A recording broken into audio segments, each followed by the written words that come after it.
Ladies and gentlemen, welcome back to the CMF Community Series, the South Asia's day number 3. It is another day, it is another start for so many new teams and so many of the old ones to play their matches once again. But this is Torix with me, it's Warden, and Warden, how excited are you for the day number 3?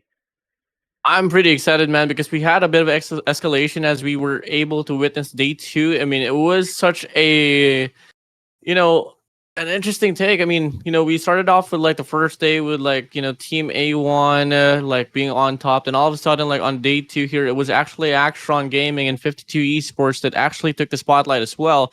So looking like we are about to move over to the game itself. We're not going to waste any time. Let's head straight to the battlefield. And the first map is obviously going to be a erangle. This is the flight path that we're having, Torix.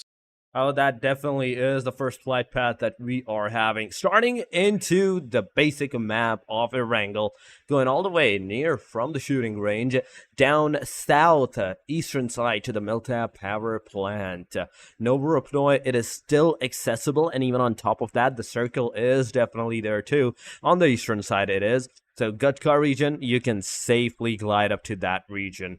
If you want to go quarry, you want to go Primorx, you need to find cars, you need to find vehicles, and on top of that, there will always be like a certain amount of pressure on your head that, yeah, you do need to get inside of that circle, so nobody's gonna go there. But on the other side, just look at the early fragments that's happening. Some players are getting engaged into the fight, and that I see is the team 1-4-1 receiving the first knockout on them side. Ooh, yeah, it's gonna be pretty unfortunate there, and come again, you can't really park there, bro. But anyways, a bit of a storyline recap on the first 2 days that we've had. So far, the most dominating group here is gonna be Group B and Group A. We haven't been able to see any teams from Group C aside from the INIMICAL Monk Esports and Oxygen Esports that was actually able to be on the top 16 squads. As you take a look at the running for 17 to 24, there is only one for Group A and one for Group B that's struggling to put their names up on the pedestal, but the rest are all from Group C. Now we go back inside of this game. So far, the fight between 1-4-1, if I'm not mistaken, that is going to be HORAA, is still ensuing here, Torix.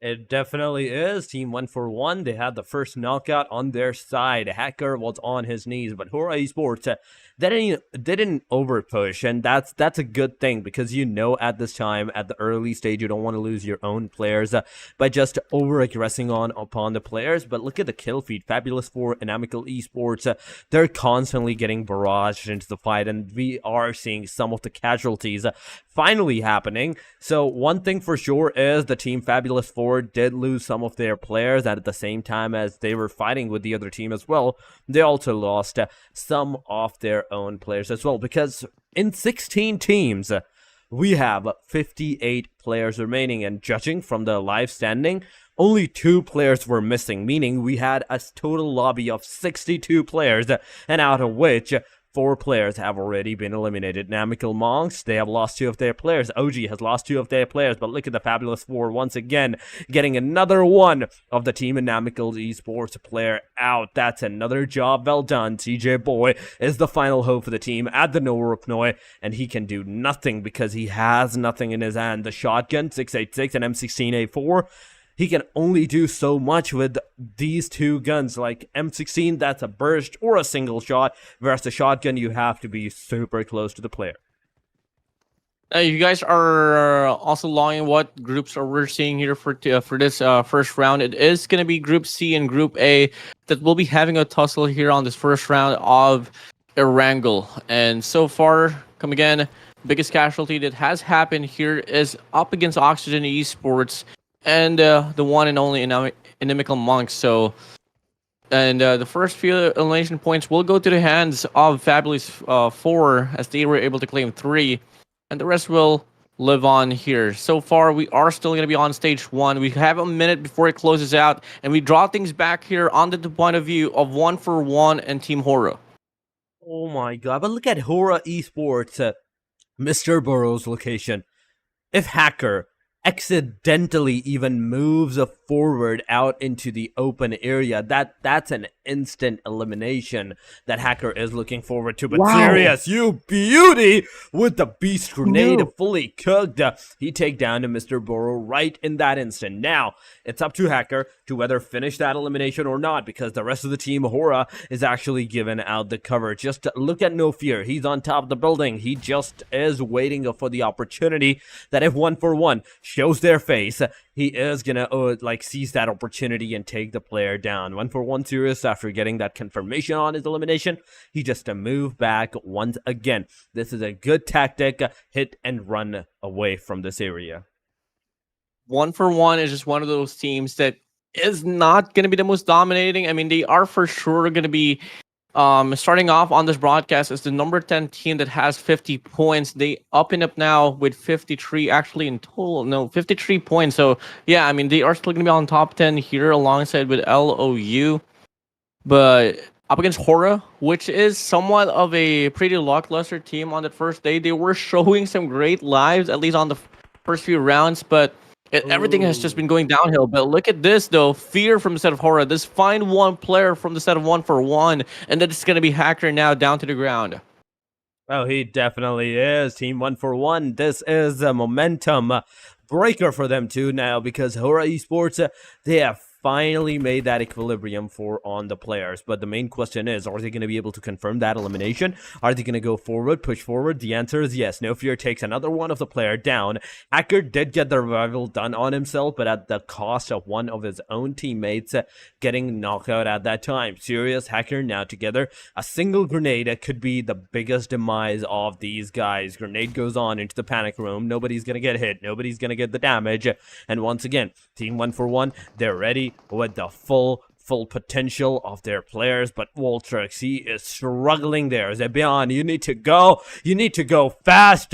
Leave your team. You can't give cover. You cannot provide the cover at this particular angle, so it's better to move away, give the revival to Voltrix, and make sure that Voltrix gets back on his feet, and then you guys try to take that fight once again. But there we go. Sky HORAA taking that Sky Grenade on Hacker's side. He is down. Serious with the DBS. He changes it. Once again, changes to the DBS. Takes one down. Takes almost second one down too. But instantly, this time, it is over for this guy. Zebian, the final hope, the only hope for the team, throws a grenade. It hits. Wow. It connects. He makes sure he gets the knockout done on the player, but at what cost? There's another guy once again standing. Another grenade goes over, and No Fear HORAA did the damage, gets the damage on him. But Zebian, this should have been the moment where he should have gone in backside and revived Voltrix at this angle. You should have not gone forward for the fight, and this is here that cost you your whole team. Well, that's going to be another team out here for the set of Group A. And, I mean, I was looking at the odds so much favored for the set of 1-for-1. But that aggression just came along into the worst direction here for the set of 1-for-1, and HORAA is just able to make the most out of it. Now, Group C, they have a pretty heavy day. Every round that we're going to be seeing here, Torix, they have to play. So it's going to be another round up against Group A for Group C on the next, and it's going to dabble along for the next two games with Group B, and right after that, it does go back to Group A, So, I mean, for the side of DRS Gaming, HORAA Esports, ASI8, Oxygen, Train to Kill, Mad Morons Esports, Fabulous 4 Esports, and Inimical Monks, they have a lot of opportunities to bag those elimination points. They do. 15 teams and 52 players from this point onward. We have just lost our first team after the 8-minute marker, let's just say that.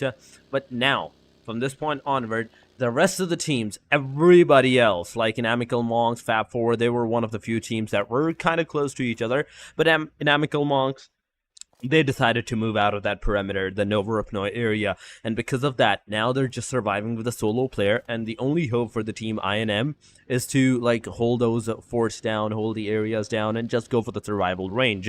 But Fab4, as a 3-man unit, I have to say, they did a very good job taking 3 of the players down of a team that had a complete squad up against them.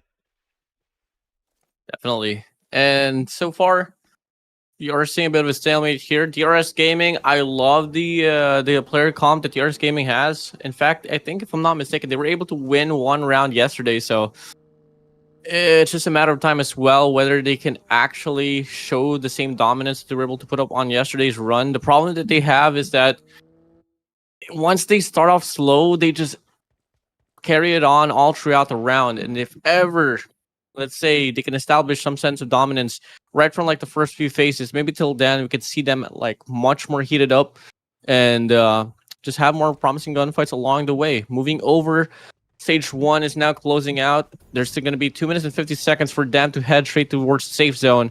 And obviously, given fact, just like Miramar, Erangle favors those who has those vehicles, and looking like KSV&M doesn't really have a problem with that.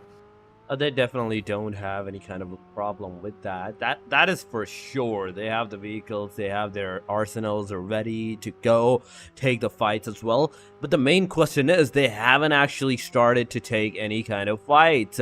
But look, I have to divert your guys' attentions to the overall ranking right now. Remember that CMF is one of that team that has crossed that 100 points threshold, but this is another group. This is a different group than the team CMF's one. So the top here right now is 75 points, and this was the number. This was the points of the number 2 teams. And if you want to compete to that, A1, ATR, they're kind of close. OG is definitely into the vicinity as well.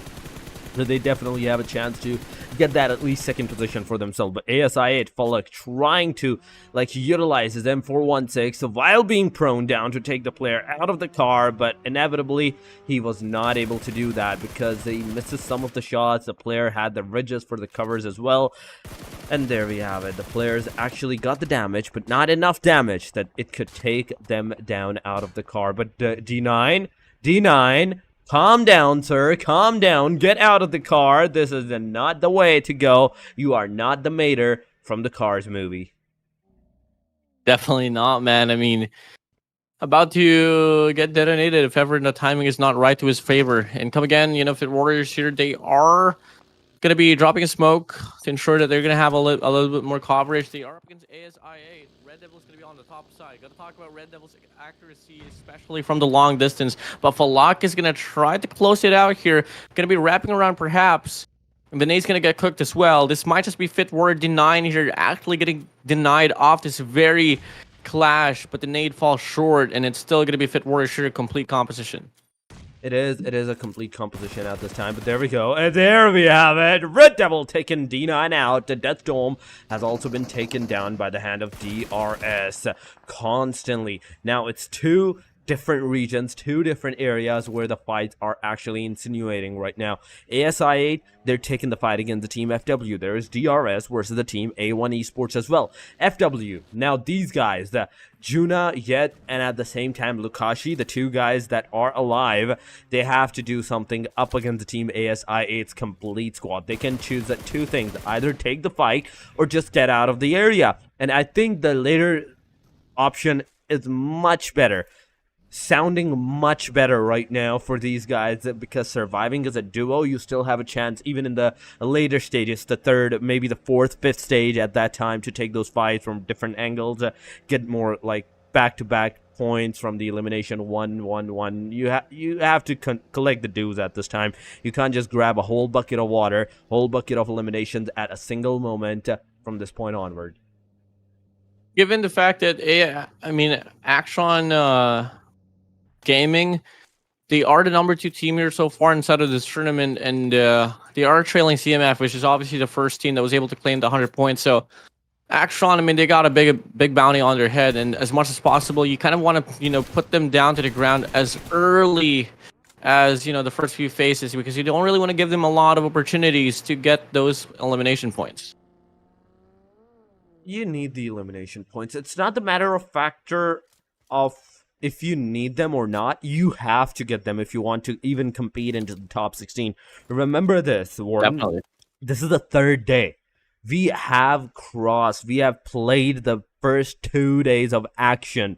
And that means that's 12 matches done and dusted out of the 30 matches. You only have a couple of more matches.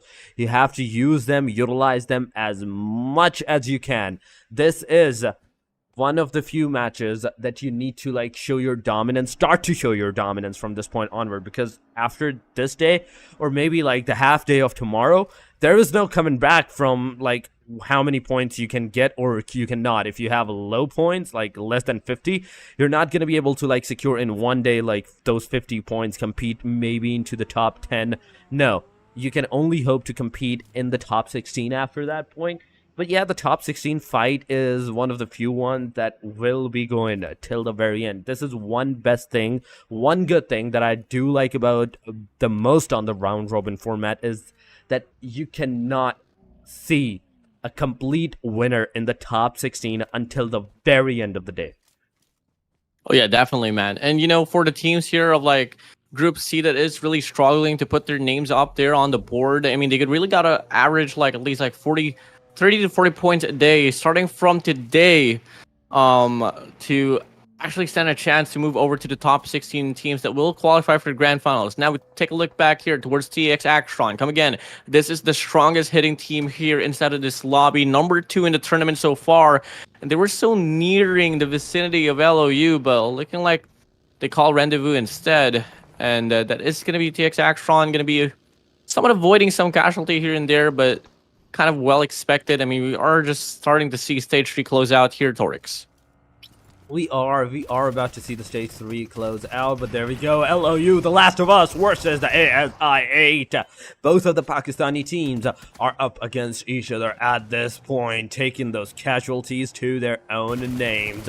Remember this, Crypto, Blade, both were the guys. Even Ghost was part of the team ASI-8 at some point, but now these guys are up against their old ex-team, and they have taken a one casualty out of the area, out of the equation. Team ASI-8, they have lost one of their players, and now from this point onward, they're going to be down to the 3-man squad. But DRS, they have other plans for themselves as well. Just look at those 4 beautiful elimination that the players have for themselves. They take down a complete squad. That is Sussex Oxy. Oh my days. So Zoxy still might just be here, but come again, there is going to be a bit of a reset here. All eyes now here for the side of DRS Gaming. Come again, you know, we were able to see DRS actually claim a bit of convincingness on the first few minutes inside of this very round. Now they are overlooking where Inimical Monk is in regards to the vicinity, and that might be something that we can await for later on. But for this time being, stage 3 now going to be starting to close out. And after this, best believe it, Torix, we are about to see a pretty compressed circle here, all because of the fact that we are on transition towards stage 3, and we still have 14 teams left to talk about. Oh, we do. I love this. At this point. Now, this is the time where I usually say, yeah, you have played 2 days, you have tested the waters. From this point onward, you play it safe. And that's exactly what the teams are doing. They're not over pushing. They are waiting for the other team to push or rotate from their angle, and that is where they take them down. Even right now, look at the team TX AXETRON. They waited for the team ASI-8, another team, to like rotate from their area. And now that the team ASI-8 is close to them, this will give them a chance to like insinue the fight against them. But team ASI-8, you can't take them lightly as well. They know what's going on. They know their surrounding as well. They have already spotted one team. They spot the player Sketchy as well. The shots did go there, but oh, not a single shot, not a single knockout over there. Not even a single damage. But on the other side, LOU, the things are not looking good. T2K takes 3 of the players down. That is Crypto. Now just a solo player standing. Oh my god, look at this hill, very congested. Last of Us Esports, 2 players gone. Casanova down to the ground. Crypto now here should be trying to make the play work out, to make things work out, but clearly it's just not going to be the case. And a bit of a reset that we need to see here from the side of T2K as well. Time to Kill, arguably one of the best teams that we have been able to see in this very tournament, but they're just not really feeling the first 2 days as well. But looking at the feed, ASI-8, Red Devil spots 1 as well. That is going to be Mamba 20 out in TX AXETRON. They are going to be struggling quite a lot. Same goes for the side of Time to Kill. Oh yeah, it is. It is. T2K going forward, but oh my god. Oh no, True Love, you should not have thrown that car, slammed that car on that rock. You could have taken down the KSX's player. But now, from this point onward, Team KSX is a good start that they have got for themselves. 3 elimination, 3 players still standing, T2K closing in, and once again, taking 1 player down. Instantly, Dehan comes in, takes the casualty, takes the trade-off. Ingius, the last guy standing for the Team T2K. It is a 1 versus 2. That's happening. M416 going on the reload after this, and there we have it. As soon as it goes on the reload, T2K goes out of the match. KS Venom, KSX, in fact, they got the full team eliminated. 5 eliminations, but Cynix, the last guy standing right now, he's healing. The players are closing in as well. This guy can get eliminated at the Potato Hill.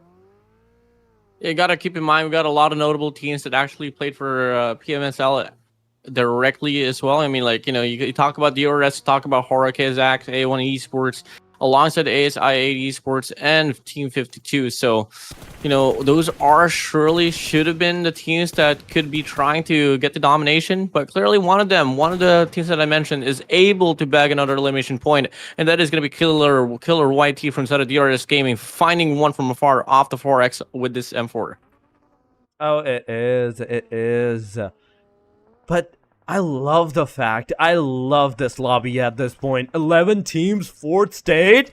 This is going way too good at this point. 30 players are remaining. The fights are definitely continuing. The S12K makes it for Falak. And there we have it. Falak gets a knock, gets a confirmation. That is the 7th elimination ASI8 is going to have for themselves. Still, the number of teams have not yet depleted. FW right in front of them. The Lukashi, the last guy, the only guy standing from the Team FW side. It's up to him. He sees one side, he sees ASI8. He sees on the back, he sees another team. That is the Team Mafia. But Warriors truly are Warriors, but not seem to be fitting into the scenario that they're put up right now. Just having a hard time getting any trades whatsoever.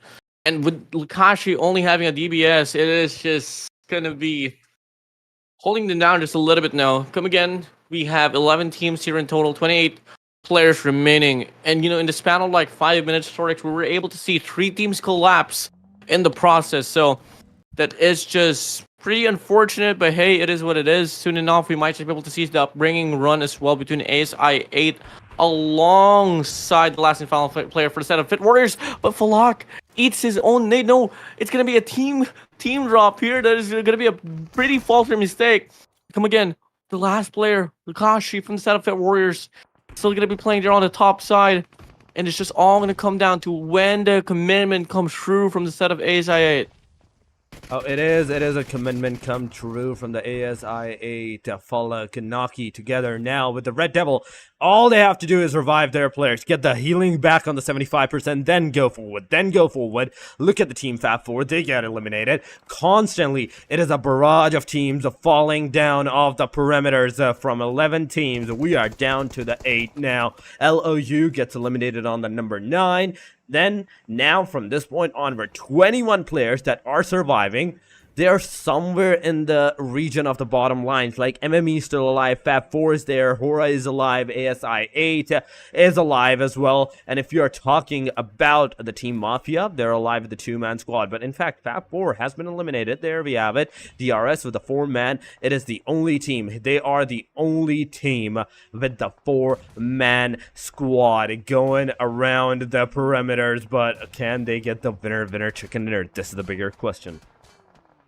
Okay, Zax, Dion holding on for dear life inside of the blue zone, but unfortunately he goes down. Sixer can't really do much. They got to deal with the altercation first before they go for any pickoffs.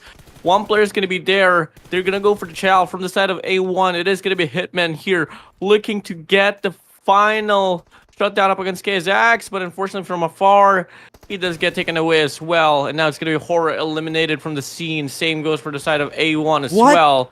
And that is it. G to the G's well played. Cynics is going to go down. And there's just so much things going on here. Oh my god. Dynix gets taken down. For a second I thought it was his own grenade, but no, apparently it is Mad Morons coming from the back, throwing those grenades on the players, getting those eliminations. It is amazingly going. Super good for so many teams. It is such a good chaos that I love it at this time. We are down to the top 4 guys. MME, DS Venom, Sixer gets eliminated. There we have it. 9 total players, 4 total teams alive. ASI 8 with the 3-man, but what happened to the team DRS a while ago? A second ago, they were a 4-man squad, but now they are down to the last single guy that is alive. Both parties, DRS, ASI 8, they have 10 eliminations. MME, they have 2. OG, they have the 2 players alive as well. And with this, it is about time for the match to conclude. Fulla getting some damage from the top angles. Naki goes into MME Extreme, gets him out of the match. It's a confirmation. Red Devil, now this guy, he's taking the fight completely on a different plane against the team ST9. But can ST9 survive the shots? Can the ST9 get out of this area? Even though MME Lazy get his own grenade on his own self. Fullux takes this opportunity, goes forward, takes the player out, but now it is a 1 versus 1 against Naki and the single guy that is Chari ASL, and Chari takes Naki down. Oh my god, things are not looking good for the team ASI 8 in a split second. It is a 1 versus 1 versus 1 versus a 1. Oh my god. And now all of a sudden, it's now just going to be a triple 1v1v1 as ASI 8. MME, DRS, Sleepy here all alone. Come again, it's a big 1v1 here. The battle for the winner chicken dinner. Who can claim it? The nade's gonna get cooked, but the perfect trajectory comes true from the set of Cherry, and now it's just gonna be the Mad Morons up against ASI 8, MME, SA8, ASI 8. I'm just losing my words here, Torix. This is very intense. Oh my god, I have to give it to Chari. This guy manages to take down a 1v2 on ASI 8 a while ago. Falak, and at the same time, the other guy that was alive, I think it was Blade at that time. I think it was Blade or it was Ghost, whether one of these 2 players. But nonetheless, we can discuss that later. But it is a Red Devil versus Chari. It can be a 1v3 for Chari, and at the same time, it can be a shutdown, a revenge factor for the team ASI 8 against the team Mad Morons. This is your opportunity to shine. This is the moment to take the aim, take the perimeter for yourself, and get those casualties connected on the players. There we go. Red Devil from ASI 8, he has a circle. That is a good thing, that he has the circle. But Mad Morons, they need to move in. They need to get inside of that circle, and they don't even realize where the player is actually. They know in the surrounding area that, yes, the player might be at the perimeter, but close to the compounds. And that's not the case, because Red Devil, he is completely out in the open, just thrown down and waiting for the opportunity. No circle anymore. It's the pride of Nepal, the pride of Pakistan. Cherry up against Red Devil. Red Devil has been such a menace in regards to gunfights. And look at this, the nade connects. He knows exactly where he's at. He can just go for the last and final chow, or the nade will come through, and that will connect. Red Devil leading the squad to victory as they claim the first round of the winner chicken dinner. That is a beautiful winner chicken dinner that they actually got for themselves. It is amazing. It is a great start. And now with this, we have to see how many players had those 10 plus points after the single match, because everybody, Warden, everybody was taking that fight for themselves, getting those engagements, those fights, everything around the perimeters. We saw the 1v3s happening, we saw the 1v4s at the top of that too, and we saw those drop rotational eliminations through the cars. Those were some phenomenals, and I'm talking about those potato hills, those ridges, and even at the very end, how the Red Devil actually take down the 2 players that were trying to get inside of that circle in the last second as well. Yeah, I mean, definitely, man. It was pretty well handled, pretty well assessed by the, just Red Devil overall. And not to be said, I mean, clearly it is just such a very like I don't know what you call it, but like the readjustments that they had on the last few gunfights was pretty on there. Unfortunately for Sagittarius, despite his efforts on that first two, that 1v2 that he had, it's not gonna be the most pleasant ending for the very round, but at least he was still able to bag some precious elimination points, and having the number 2 spot for placement is not too bad after all. But as we take a look at the final winners, once again it is going to be ASI8 with 14 elimination points and plus 10 as well. Overall that is going to be 24 points, and they're now going to be having 38 points in total.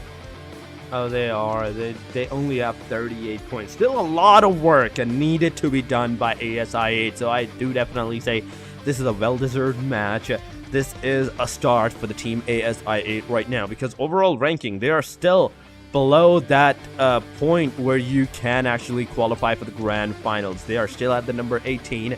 Uzum with 0 elimination, Naki with 5 alone, Falak with 5 alone, and then we have IQ with 4. So everybody else, everybody did their job. Uzum as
we have MME with 11 points to their name as well.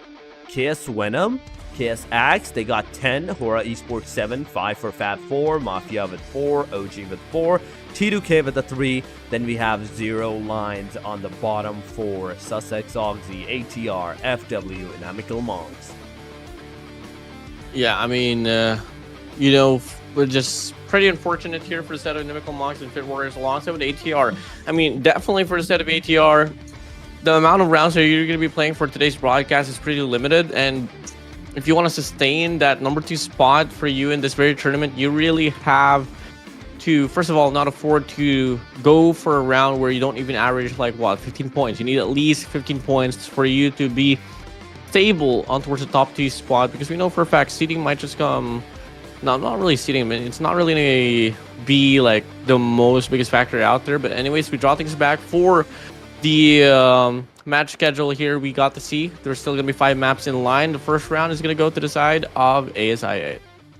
ASI8 takes that first lead to their name, meaning we have 5 more matches, still 5 more matches for today's stream. But before we head to the match number 2, you know what time it is. It is time for you guys to hit that like button and subscribe button as well. And we have to go for a short break. Do not go anywhere till you like and subscribe. We will be right back with you guys.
for more action here on the CMF Community Series South Asia Tournament of PUBG Mobile. And once again, we are the English broadcaster for this very tournament. We also have another stream that has, if I'm not mistaken, covering Bangladesh, Torix known. But yeah, my name's Warden, alongside with me is Torix. And, you know, I'm just like pretty excited to see what's about to come here on this round number 2. Earlier, we were able to see a pretty surprising team that was actually able to claim that winner chicken dinner. I mean, you know, you take a look at the running here for a set of SI8, they were number 22 on the scoreboard, Torix, but now they were able to actually win their first winner chicken dinner.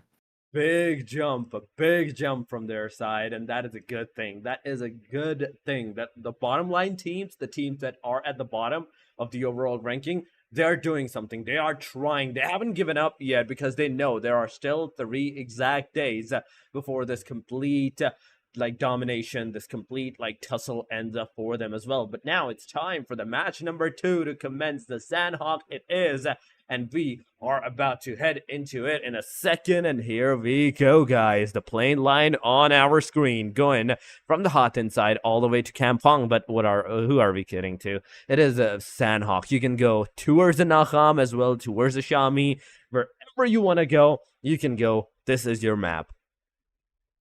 Definitely. And then, you know, we take a look at the whole allocation that they have for the drops here, Torix. Clearly, we do have the MME here dropping on, you know, on the top left of the map. We do have Sazoxy actually in line as well, just right around Cal.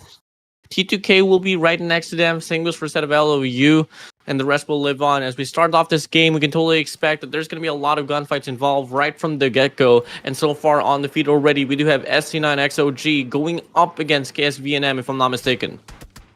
It is, but oh, Mafia, Aslan, beauty with the dual MP7. Okay, that is the new pistol.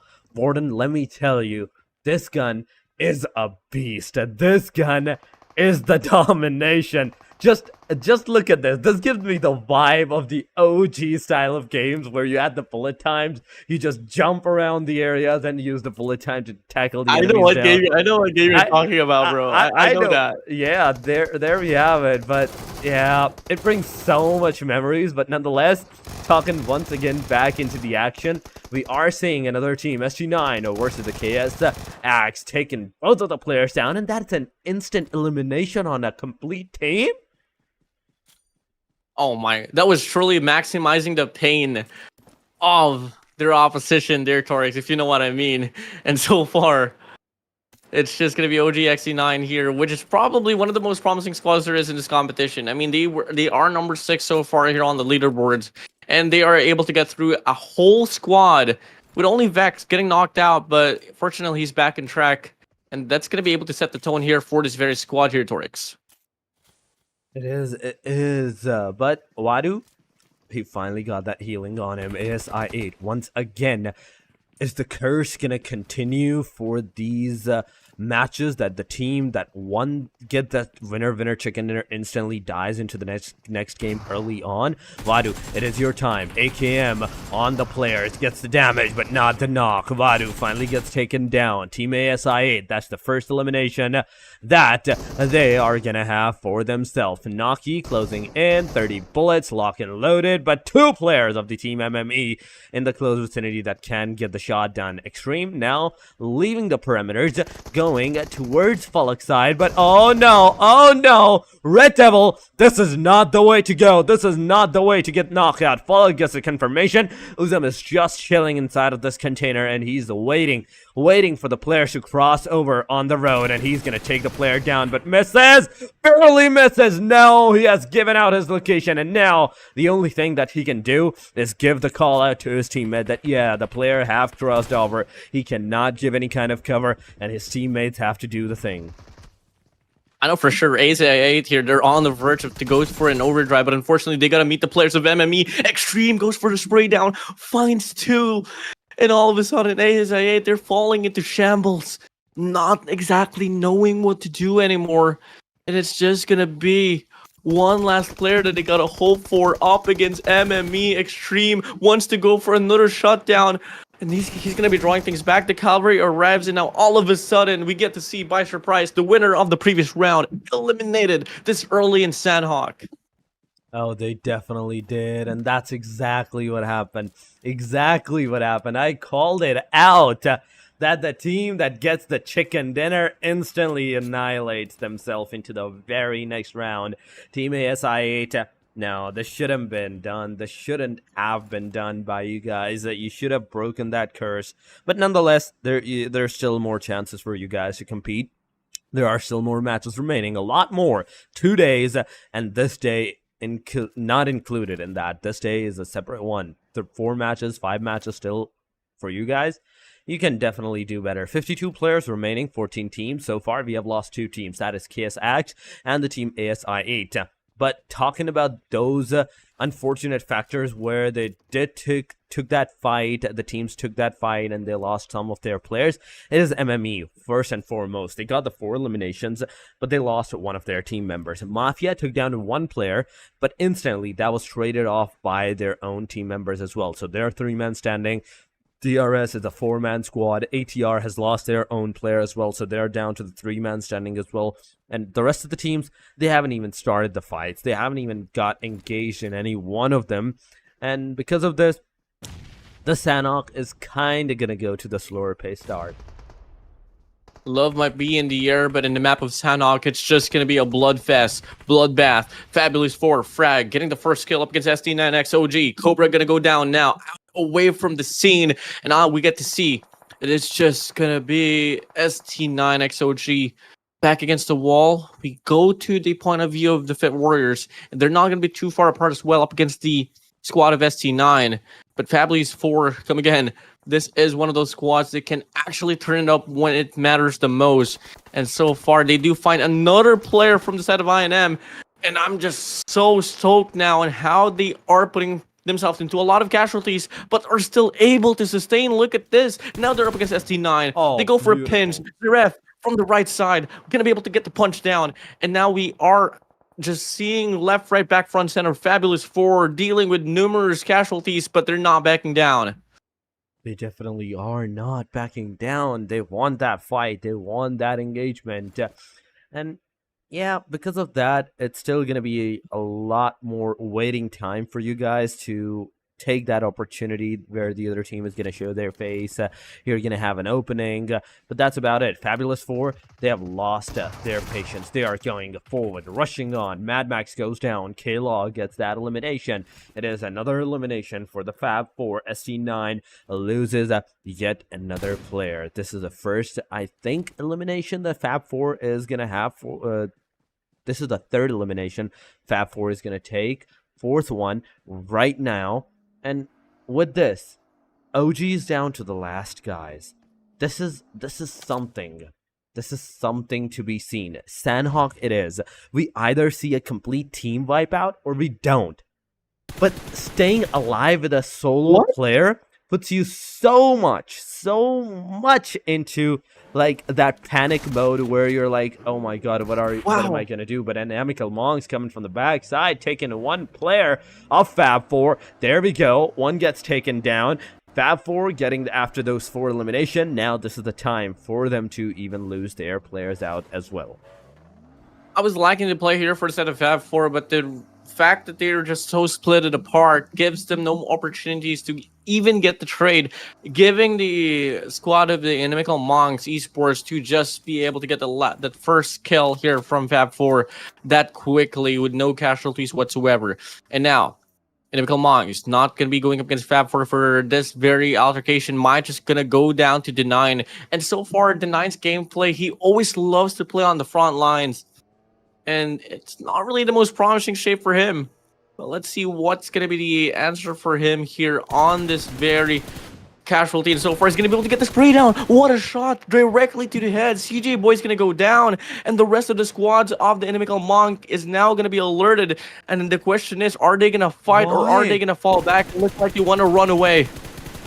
Why would you take that car so much out in the open? D9, if he had that angle, he could have easily taken both of the players down out of the car on their knees, and after that it could have been such a really hectic scenario for the players. But D9 Lukashi getting in their supercar, they're going outside the circle just because they want to get this supercar for themselves as well. And now, together with every player, every one of them, FW with a single elimination so far to their name, they're going to move inside of that circle, going to try at least to recalibrate their locations, their own players to the surrounding area, surrounding parameters to get a better angle for the rest of the teams. But 46 players, this is a big one. This is a really slow-paced match.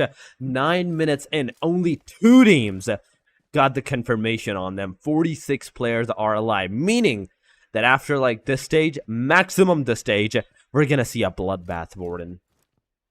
Definitely. Close out so far. Stage 2. 40 seconds left here before the zone decides to restrict, and it's gonna be put to stale. But we all know every stage 3 of sanhok so far in this very tournament becomes such a wasteland. So let us see.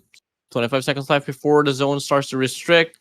And how I wish I could see the map here now, because clearly rotation is going to be mattering quite a lot. We are bound to see a lot of those gatekeeping situations. And on the feed, we do get to see A1, Hitman, finds one player from the set of 141X. It is. That is the first one that they have found so far. But are they going to be able to take him down?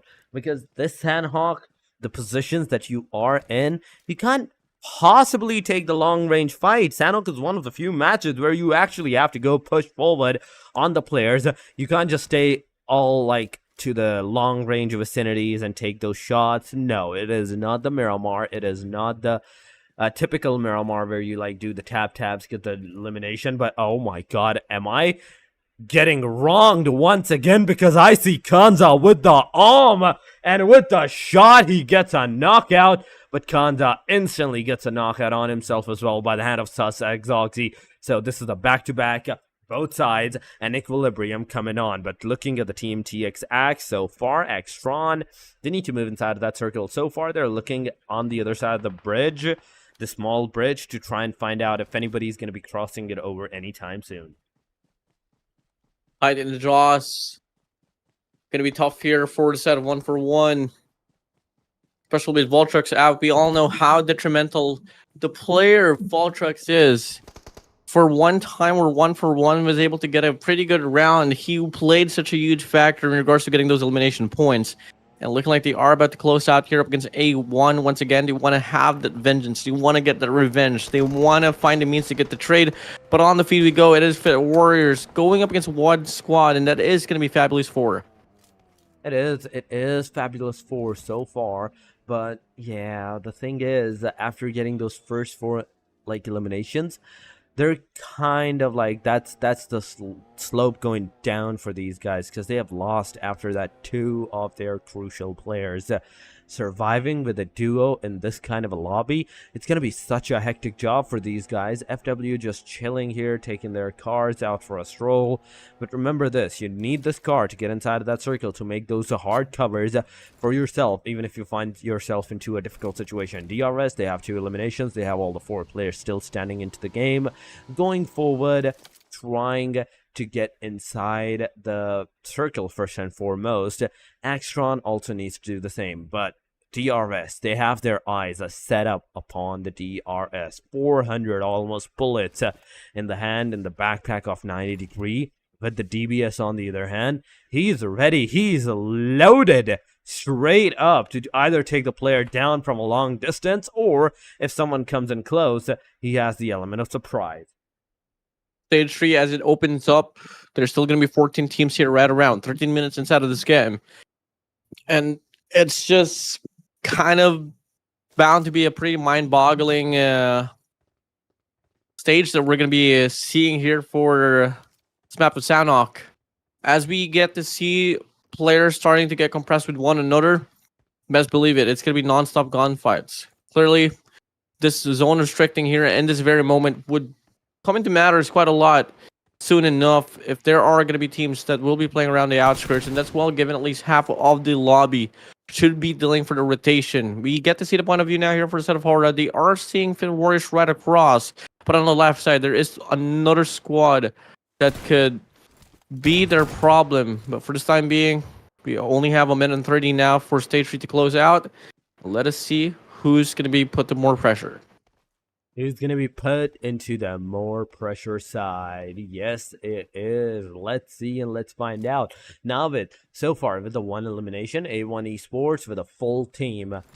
They're waiting. They are looking for their prey. But the main question is the prey even going to get, like, closed down into this vicinity, this perimeter? I really want to see how the circle is going, where the circle is actually heading over to. Because it will give us a vague idea on how the teams are going to be rotating around the perimeter, trying to, like, make their momentum go around the area. But Rules OG, he is ready. Nobody sees him. Sussex Oxy, you get a really big heads up by the hand of Rules OG. Arv gets a confirmation. It is over for the guy, but Rules OG, now, he has to run away. He has to get out of here as soon as possible to save himself from the rest of the 3 players of the team Sussex Oxy. But the rest of the 2 players, look at this. Kondo, Kanza, together, they are going for that rush. Sussex Oxy losing another one of their players from a third party. That is the team MME on the backside. Going with the shots. Skadu, oh my god, T2K, Skadu taking one down, but this is a 1v1, NGS goes on, but from the backside, it is a third party, MME takes the final lane in the coffin of the team Sussex Oxy. They are out of this match. Out of the map, that is going to be them here claiming 3 elimination points, but got to keep in mind the MORONS Esports, they are still going to be right around the vicinity, and they got 3 players well ready in line to invest themselves into this very clash. But HORAA Esports, they're going to be crawling to the direction of time to kill, and it's just not looking good here for time to kill. If ever they don't really get any information out of this, that might just be damn near getting caught in a pinch here, Torix. That's actually so true at this point. The players need to do whatever they can possibly do and get out of this area as soon as possible, or take that fight with the perimeter with all your team might. You can't just take the fight with a solo player. No, you have to go with the complete team in the Sanhok match to take that initiative. Rules OG now going prone to get the damage on the players, but S12K, the DBS, are they going to do their job? The peak fire gets one down. Skidoo is down. NGS super low on that HP. He's outside the circle. He needs to move in as soon as possible. He moves too much on the right side. Rules OG gets him down. It's going to be a revival for the team T2K's player, but Rules OG, are you going to be able to get out of the perimeter too? Because Mr. Boro, he is one of the few players that can actually take the T2K lineup down off this area. He has the angle, he has the open area field, he has his covers for himself. All he needed was a 4 times, maybe a 6 time, but he has a 3 times that he can potentially use, but he moves away from that area. He moves away from that location, and this is because of this, T2K is finally going to get revved up and move inside of that circle. Another team eliminated now. That is going to be ST9XOG. MME, MORONS Esports, going to be getting some shots to connect towards them. Fortunately, they are going to be able to call for a reset. Come again, they got 6 elimination points, so clearly they're not coming inside of this match cold. So they have the gunfights to back themselves up with. A bit of a wishy-washy situation there for the set of INIMICAL monks. They are going to be playing around the ridge there, which is not going to be the best of positioning, as we have been able to see the terrain for this very circle. And soon enough, Zone's going to be closing up officially here for stage 4. And look at the compression here, Torix. It's just so shocking that we still have 12 squads left for this very phase. I know, right? At this point, there are still 12 teams. This is the stage 5. Remember this. Just look at the number of the players alive. Look at the number of the teams that are alive. You can see that on the overall ranking page, right on the right side, the live standing. Players are getting eliminated by the play zone, but they are still not moving inside of that circle out of the blue. This is a big thing that needs to be done, that needs to be tackled by all of these players. There we have it. NGS takes down Lazy. Now I'm going to move forward, but there is Mr. Boro. Miss Malik HORAA, in fact, not Mr. Boro. It is Malik from HORAA Esports that's going to take one player down, and it's going to be an amazing start once again for the team HORAA as well. They lost 2 of their players. There we go. They lost all of their players by the hand of T2K from this point onward. A lot more to come as well. HORAA is going to get eliminated. 11 squads remaining here. The next one might just be Fabulous Force. They only have one player. But on the eyes of DRS Gaming, they got one squad there from the backside. Another one as well towards the right. And there's just so much things that DRS Gaming has to worry about here. And so far, they are looking to trail down the last player here from the set of Fabulous Force. That is going to be Claw.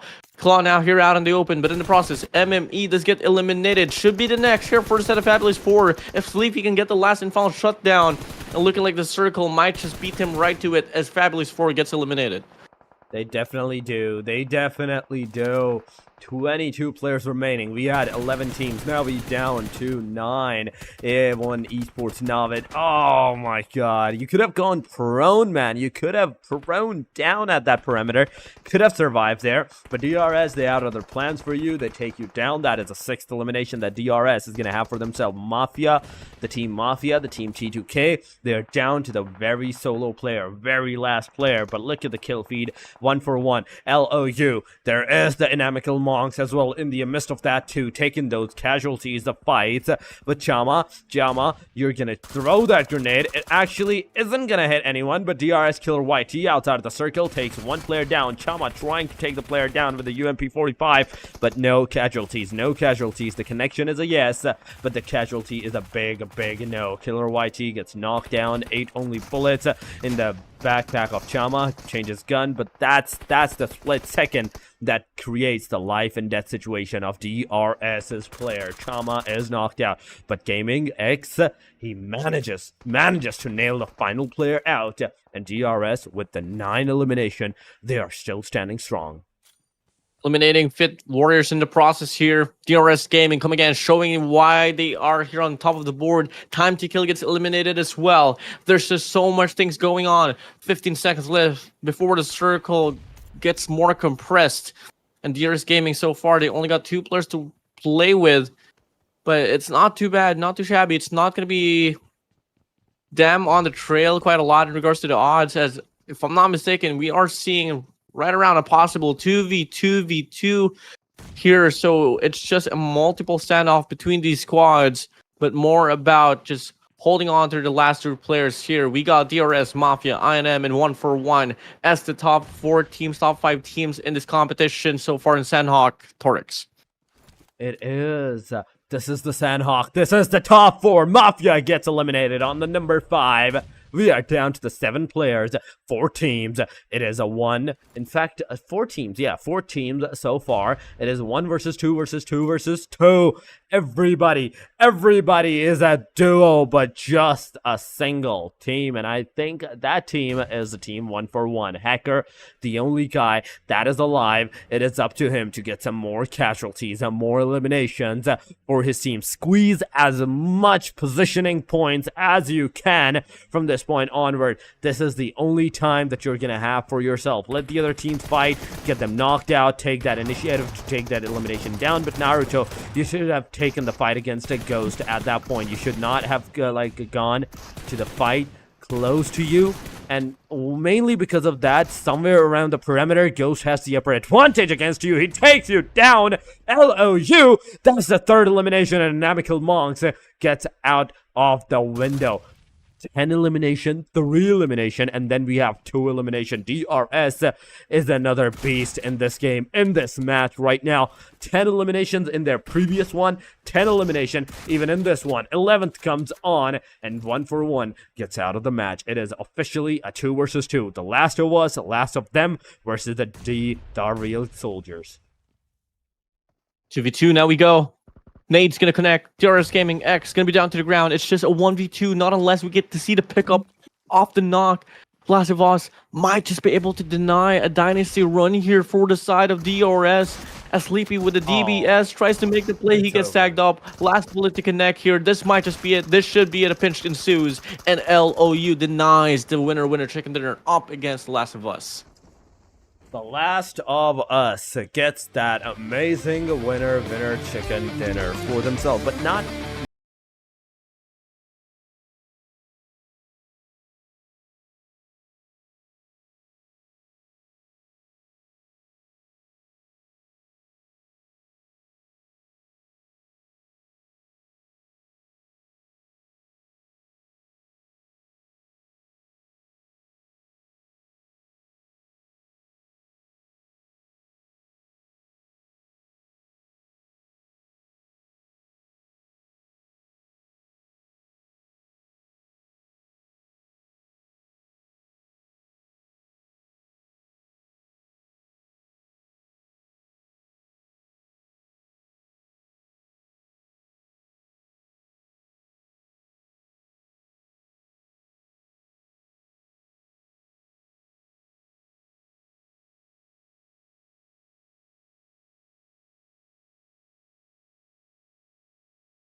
we move over to Group A for match 15 and 16 up against Group C. So yeah, I mean, first 2 games already done. We are now here on the second half of about to finish off the first half of today's broadcast. Yeah, we are about to finish off the first half of the broadcast, but before we do that, there is still going to be one more match. And before we head over to that match, we have to head over to a short break segment. Do not go anywhere. Stay with us. We'll be right back.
Welcome back, ladies and gentlemen, to the CMF Community Series South Asia, the day number 3. Today is the day number 3. We are officially going to go at the halfway point of the complete playoffs of this, after this match, after this Miramar match. But yeah, this is Torix once again with you guys for the match number 3 as well, of the day number 3. And with me, it's going to be Warden once again. Warden, how excited are you, and what are your expectations for the match number 3? That is the Miramar.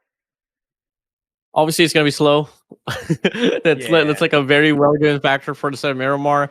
But at the same time, I always get stoked up in how teams play Miramar now, because I was only really able to play like PUBG on the computer, and Miramar was like one of those like latest edition that I tried to dabble around with, and I truly hate playing in that map, all because of how wide it is, all because of the fact that you have to like watch your back over and over again, because you're not so certain, like whenever there is going to be someone right behind you. But anyways, looking like the game is already starting.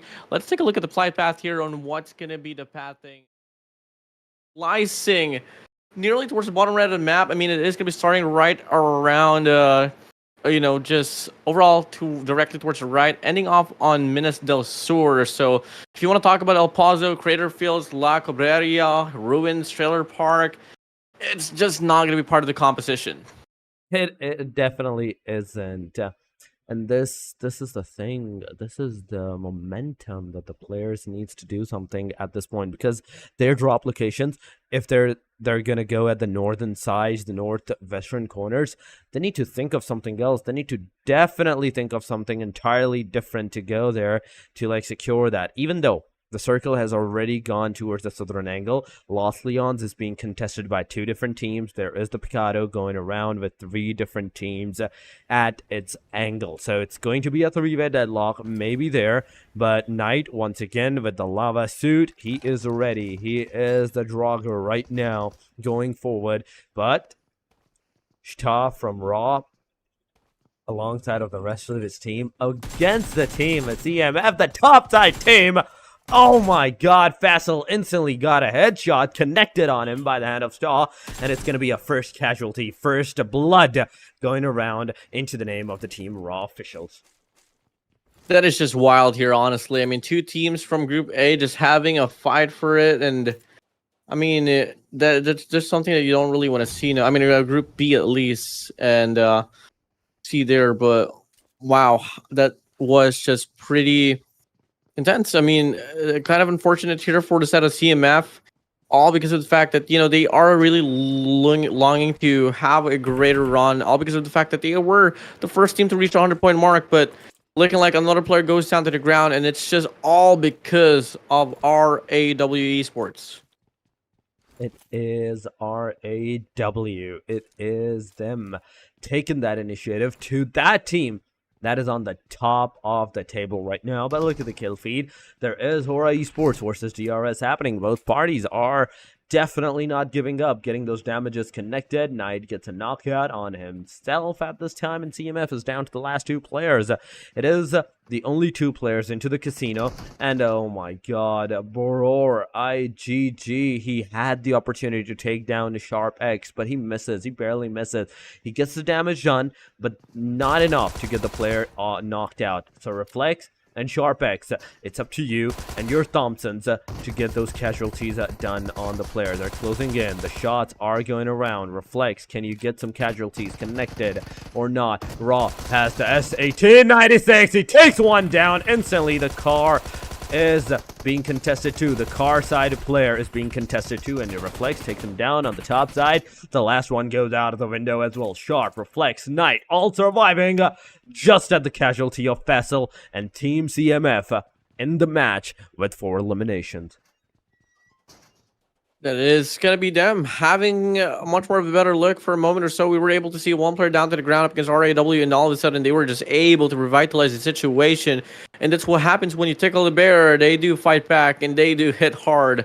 And it's just CMF showing why they are #1 inside of this lobby.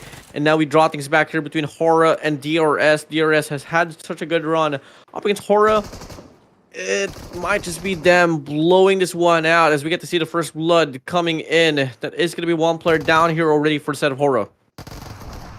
But HORAA Esports, they have a really good opportunity. Just look at the amount of S12Ks, the 1897s that they have. DRS, they can do nothing against this amount of the shotguns, but oh my god, Killer White T, you showed them. You showed them that you had the potential to take even the final player down. Takes down 2.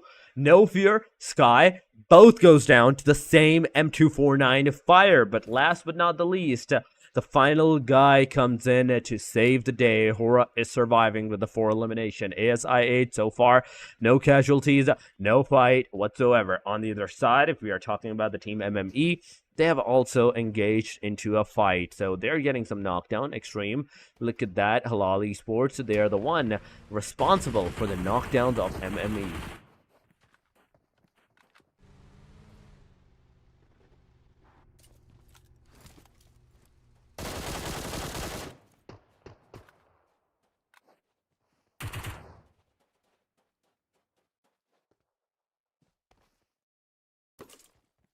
And now, looking like at the same time, we do get to see Cherry, despite the fact he's going to be all alone, he is one of those crucial players that you kind of want to eye for, all because of the fact that he is pretty composed in regards to, dealing with situations where he's all alone. On erangle, he was able to sustain a 1v2, but he needs to move in quick as the players of HALAL is going so quick in regards to finishing off the players of MME.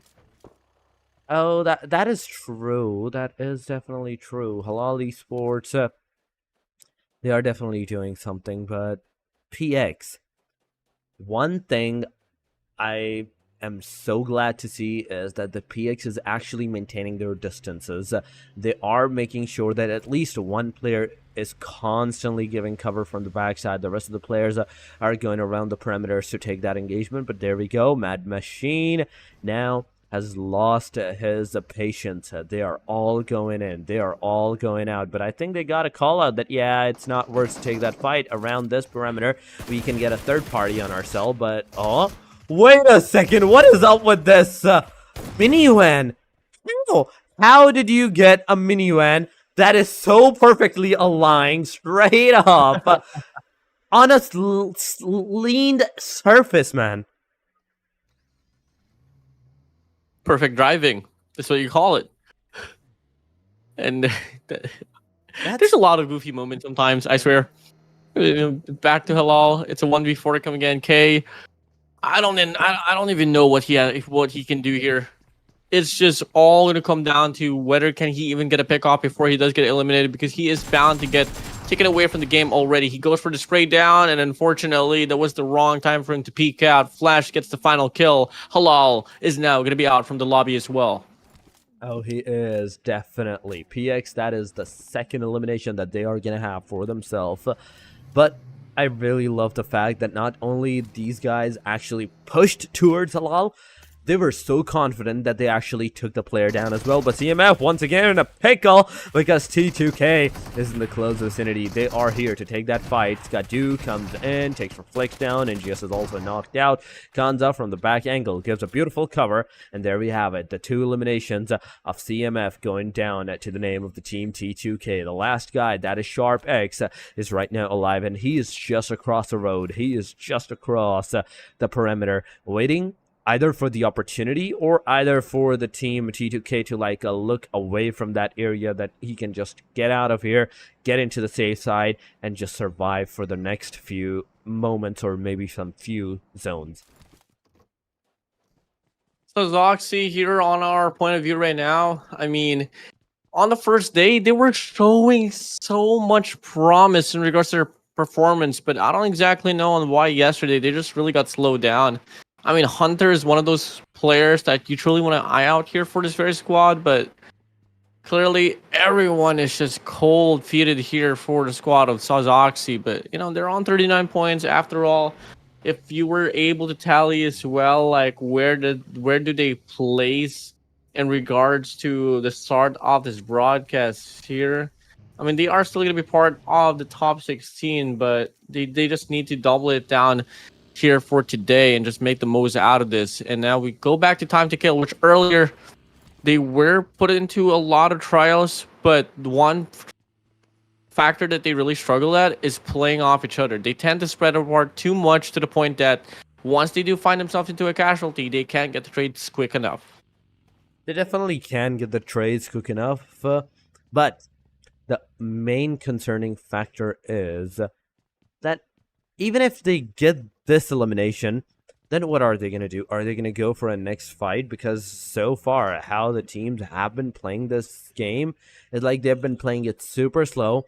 So mainly what my thinking is that most of these teams, they're not going to bother with the last guy that is standing around the perimeter. No, they're just going to move away to the next team, try to find out a better angle inside, even in the circle, because the circle is about to take a shift, and that it did, sir. That it did. INIMICAL monks, they are still inside of that circle, and we have to see at least the circle where it's situated at. Is it a hard shift? It is not a hard shift, or whatever the case it is.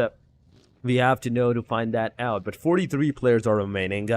This Miramar actually went pretty faster than what I had in expectation. 3 teams in total have been eliminated, Warren. Yeah, I mean, actually, you know what? It's kind of going a bit faster than what I totally expected, especially as we were able to see a lot of altercation onward stage 1. Typically, you only really get to see it happen maybe at the drop, where there is a chance where, you know, 2 squads meets in one vicinity, but after that you don't really get to see you don't really get to expect a lot of things to happen right after that. Moving over, things might just turn more bloody once we do transition towards stage 3, but we are, you know what, 2 minutes still left remaining for us to claim before we do actually get to see that stage. Yeah, we do have to wait it out for that, but aside from that, let's check out some players on what they are doing. Tabs MVP now in his muscle car. That's a new one. We see supercar, we see those Lamborghinis, everything around. But there we have it. The Miramar's shining car. That is the muscle one. You have to, if you're in the Miramar, you have to put that skin on. You definitely have to put that skin on if you have it. But nonetheless, talking about some teams. Fab4, 21 points. GG, 22 points. They need a lot of work. These 2 teams need a lot of work. Team HORAA definitely needs a lot of work as well because they have 28 points so far. T2K, yeah, they are coming back up. 31 point and 3 elimination in this match. That 34 point is definitely going to help them. 39 for the team ASI8. Sussex Oxy with the 39 as well. But look at the kill feed. Star versus GG. It's happening. The team Star that is at like the top 6 in this group. Not in the overall ranking, but in this group. They are up against one of the team that is at the bottom line. That is the team at GG right now. Cairo gets a confirmation.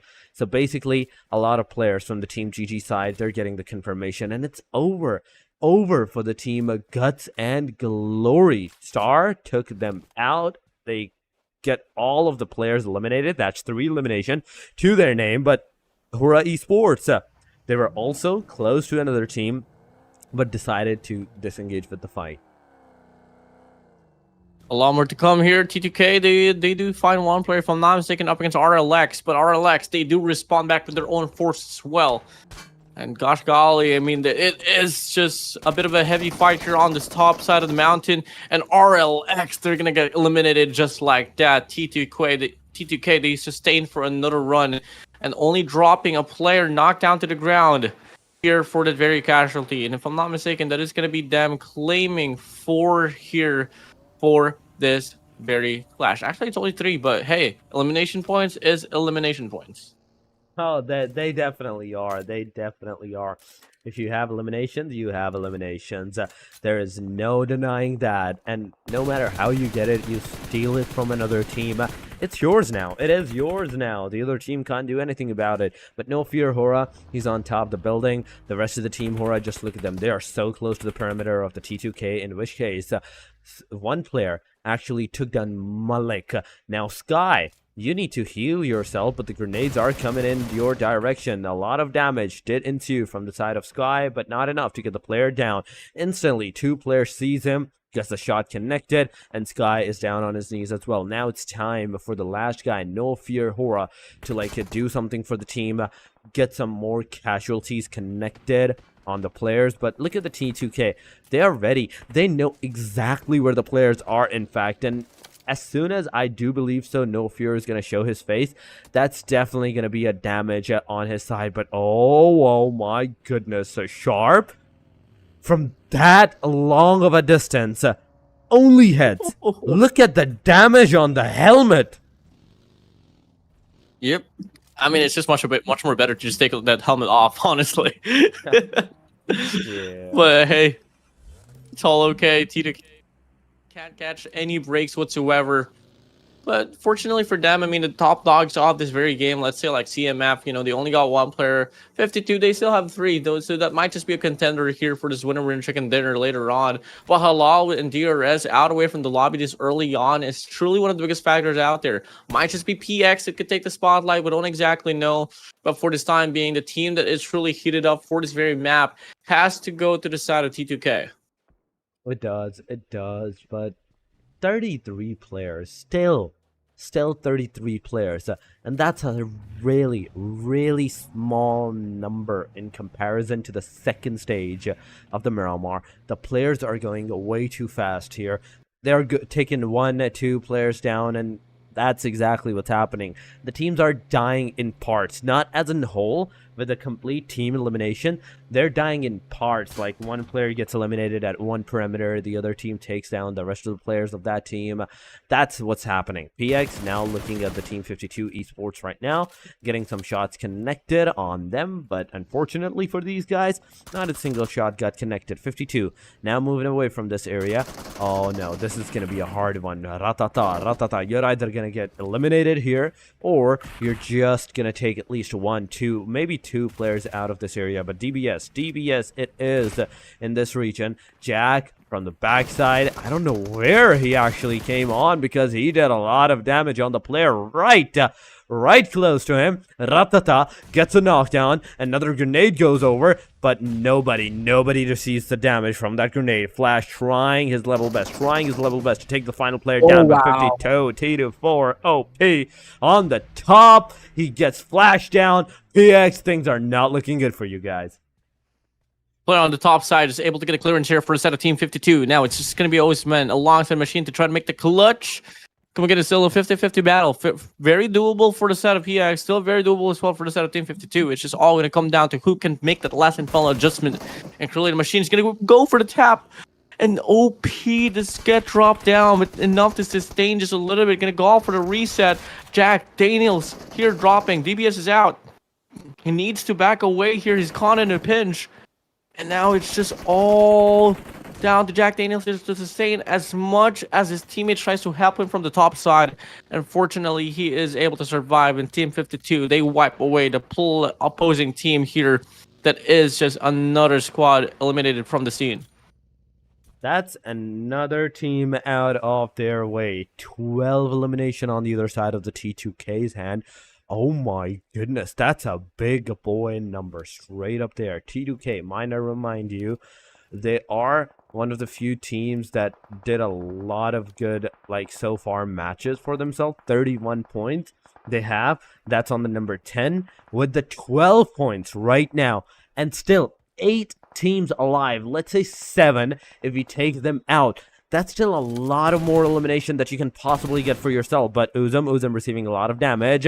Saku, let's see if Saku is going to be able to get that knockdown on Uzum or not. So far, Uzum finally decided to move a little bit on the backside to get that healing down on himself. Once again, take that cover angle and maybe try to take that fight from that point onward.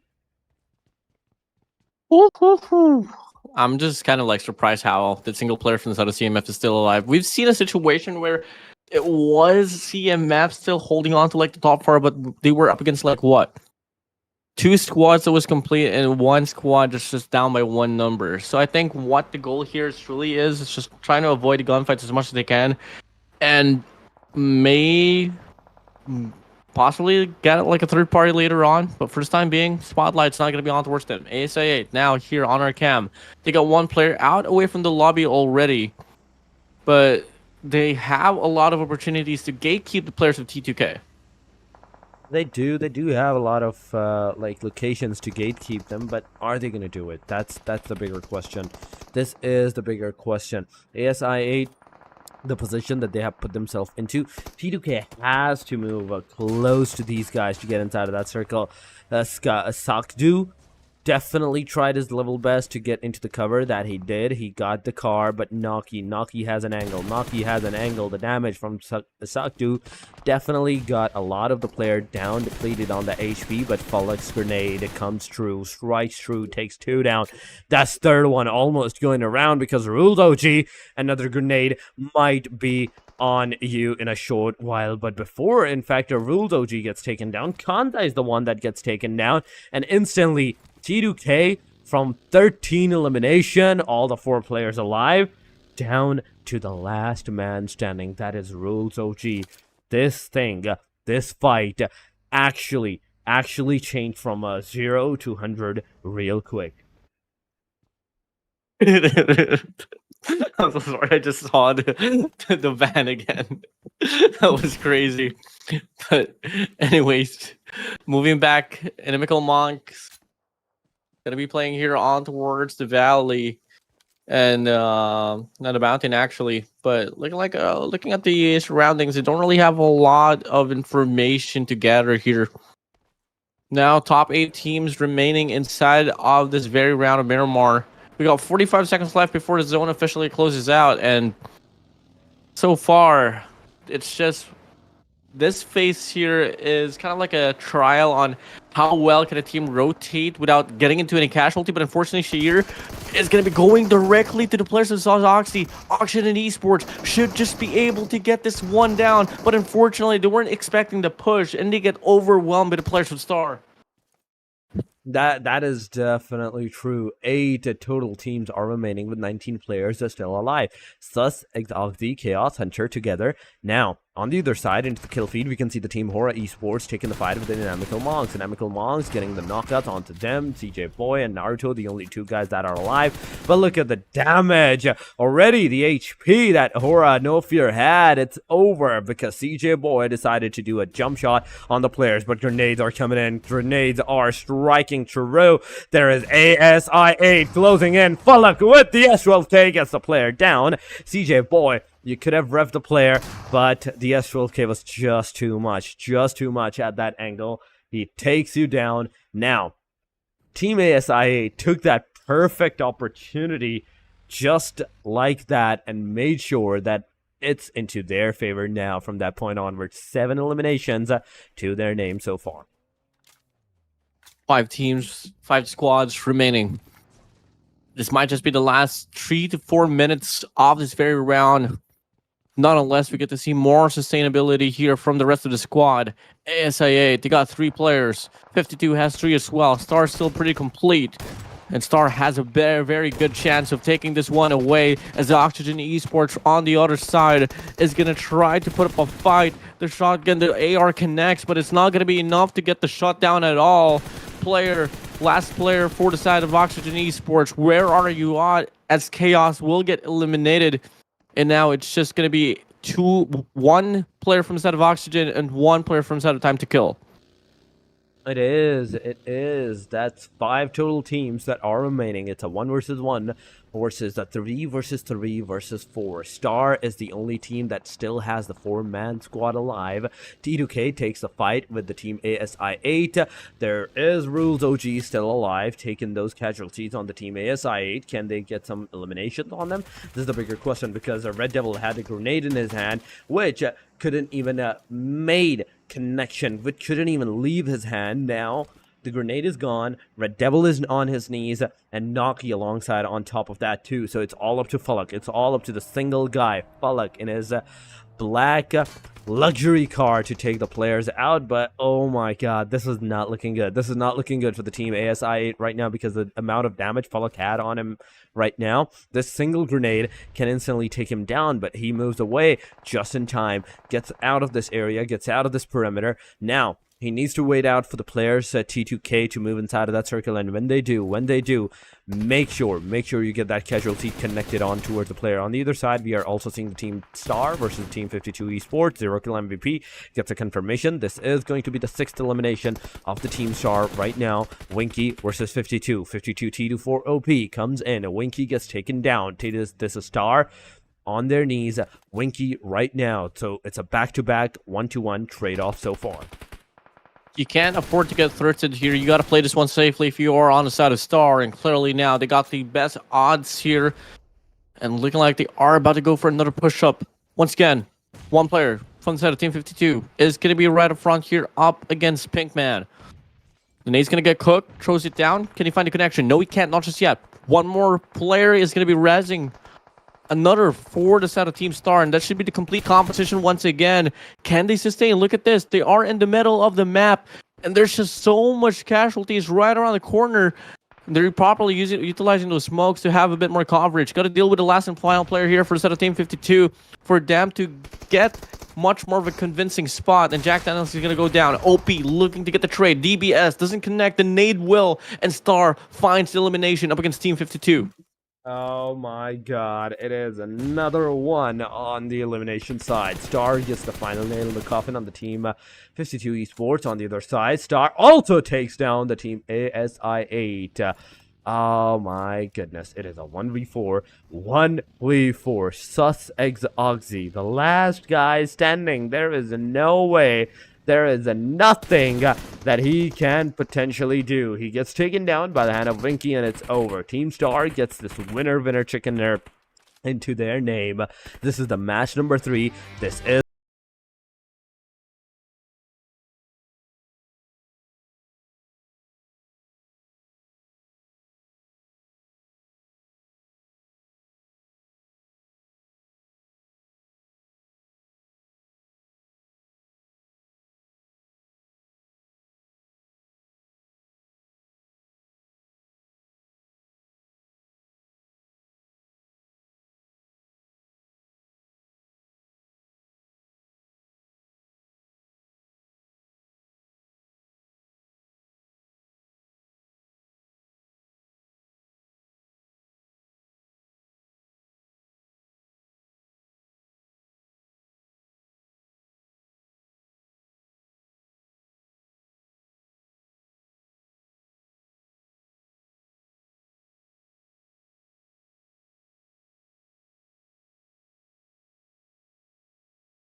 has 9, Sussex Ogden has 6, so on and so on. We are back to the bottom 3 that only gets 0 points. That is GG, Fat4, and RLX.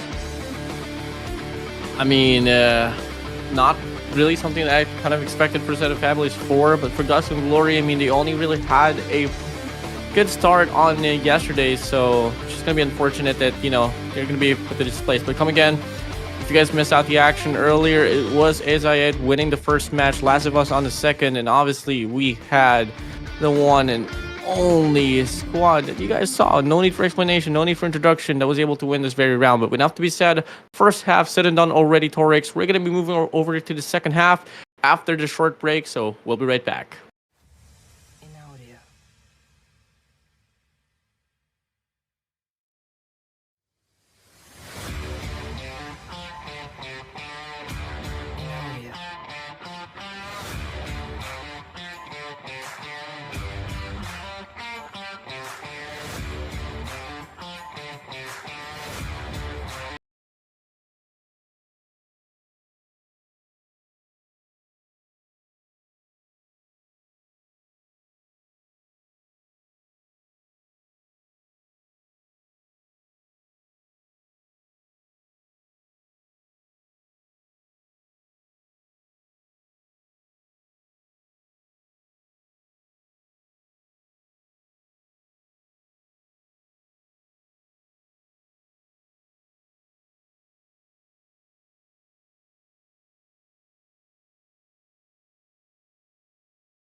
Hello, everybody, once again, and welcome back after the short break.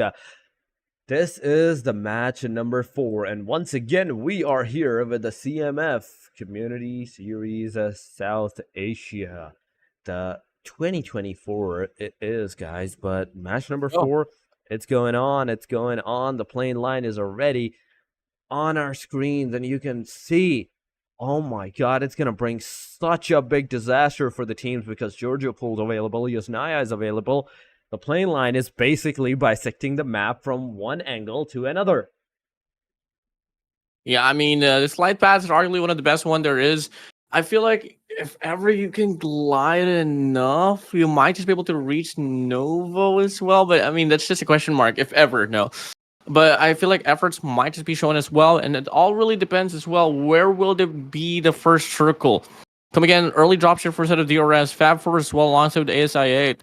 GG Guts and Glory will be gliding towards the vicinity on towards the hospital. But look at the circle.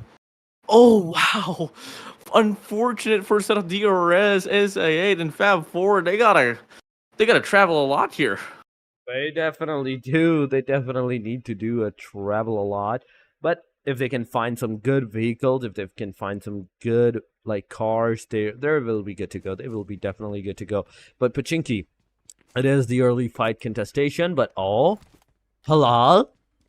Did my eyes deceive me? Did these guys started the fight with just their knives out in the open somewhere into the perimeter? On the other side, we can see the Sussex Oxy versus the Team Raw at this time. Team Raw is constantly taking the players of Sussex Oxy. It's not going to be long enough that the players get a confirmation on them. On the other side, there's Star versus the HORAA Esports 52 versus PX. Flash, Mag Machine is together. Osman is close to Daniel and the T24 OP. So one thing that Osman really needs to be careful of is the two players. Even if he gets one, there's always the risk of the second player actually insinuating the fight at you at that time. Even, like, look at the 0-kill MVP with the pistol.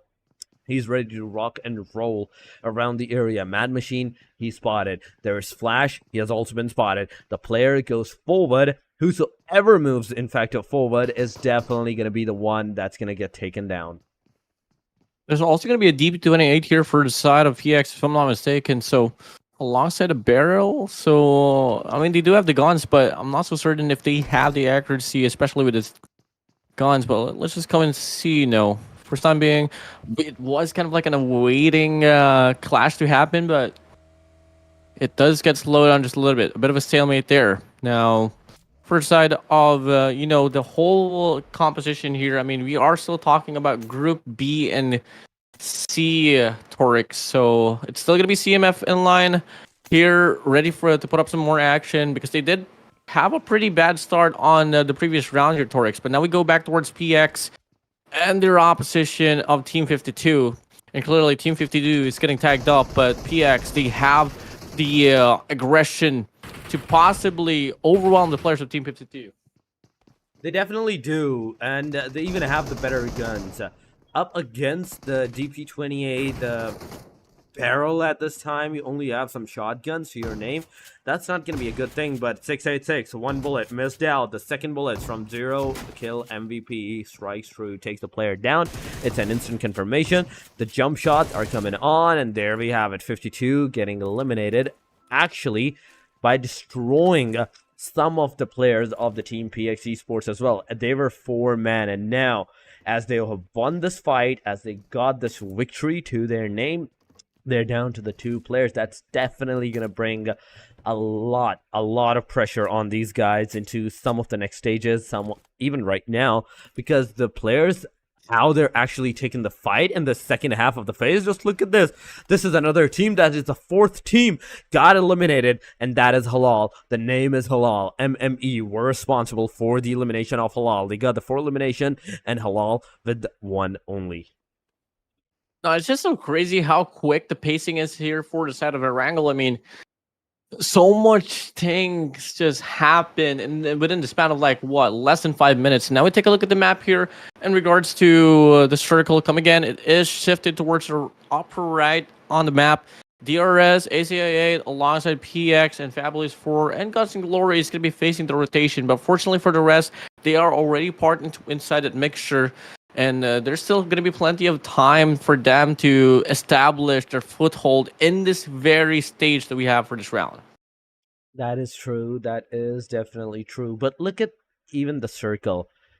If you look at the map, the satellite view, you can already see there is only one more fight that can potentially happen, and that is CMF versus T2K. Other than that, every single other team is kind of like in a position where they're in the safer side. They don't need to take any kind of fights, and they can easily even move inside of that circle. And I'm talking about those teams that actually went to the western side corners, the southwestern corners of the map, the ferry pier areas.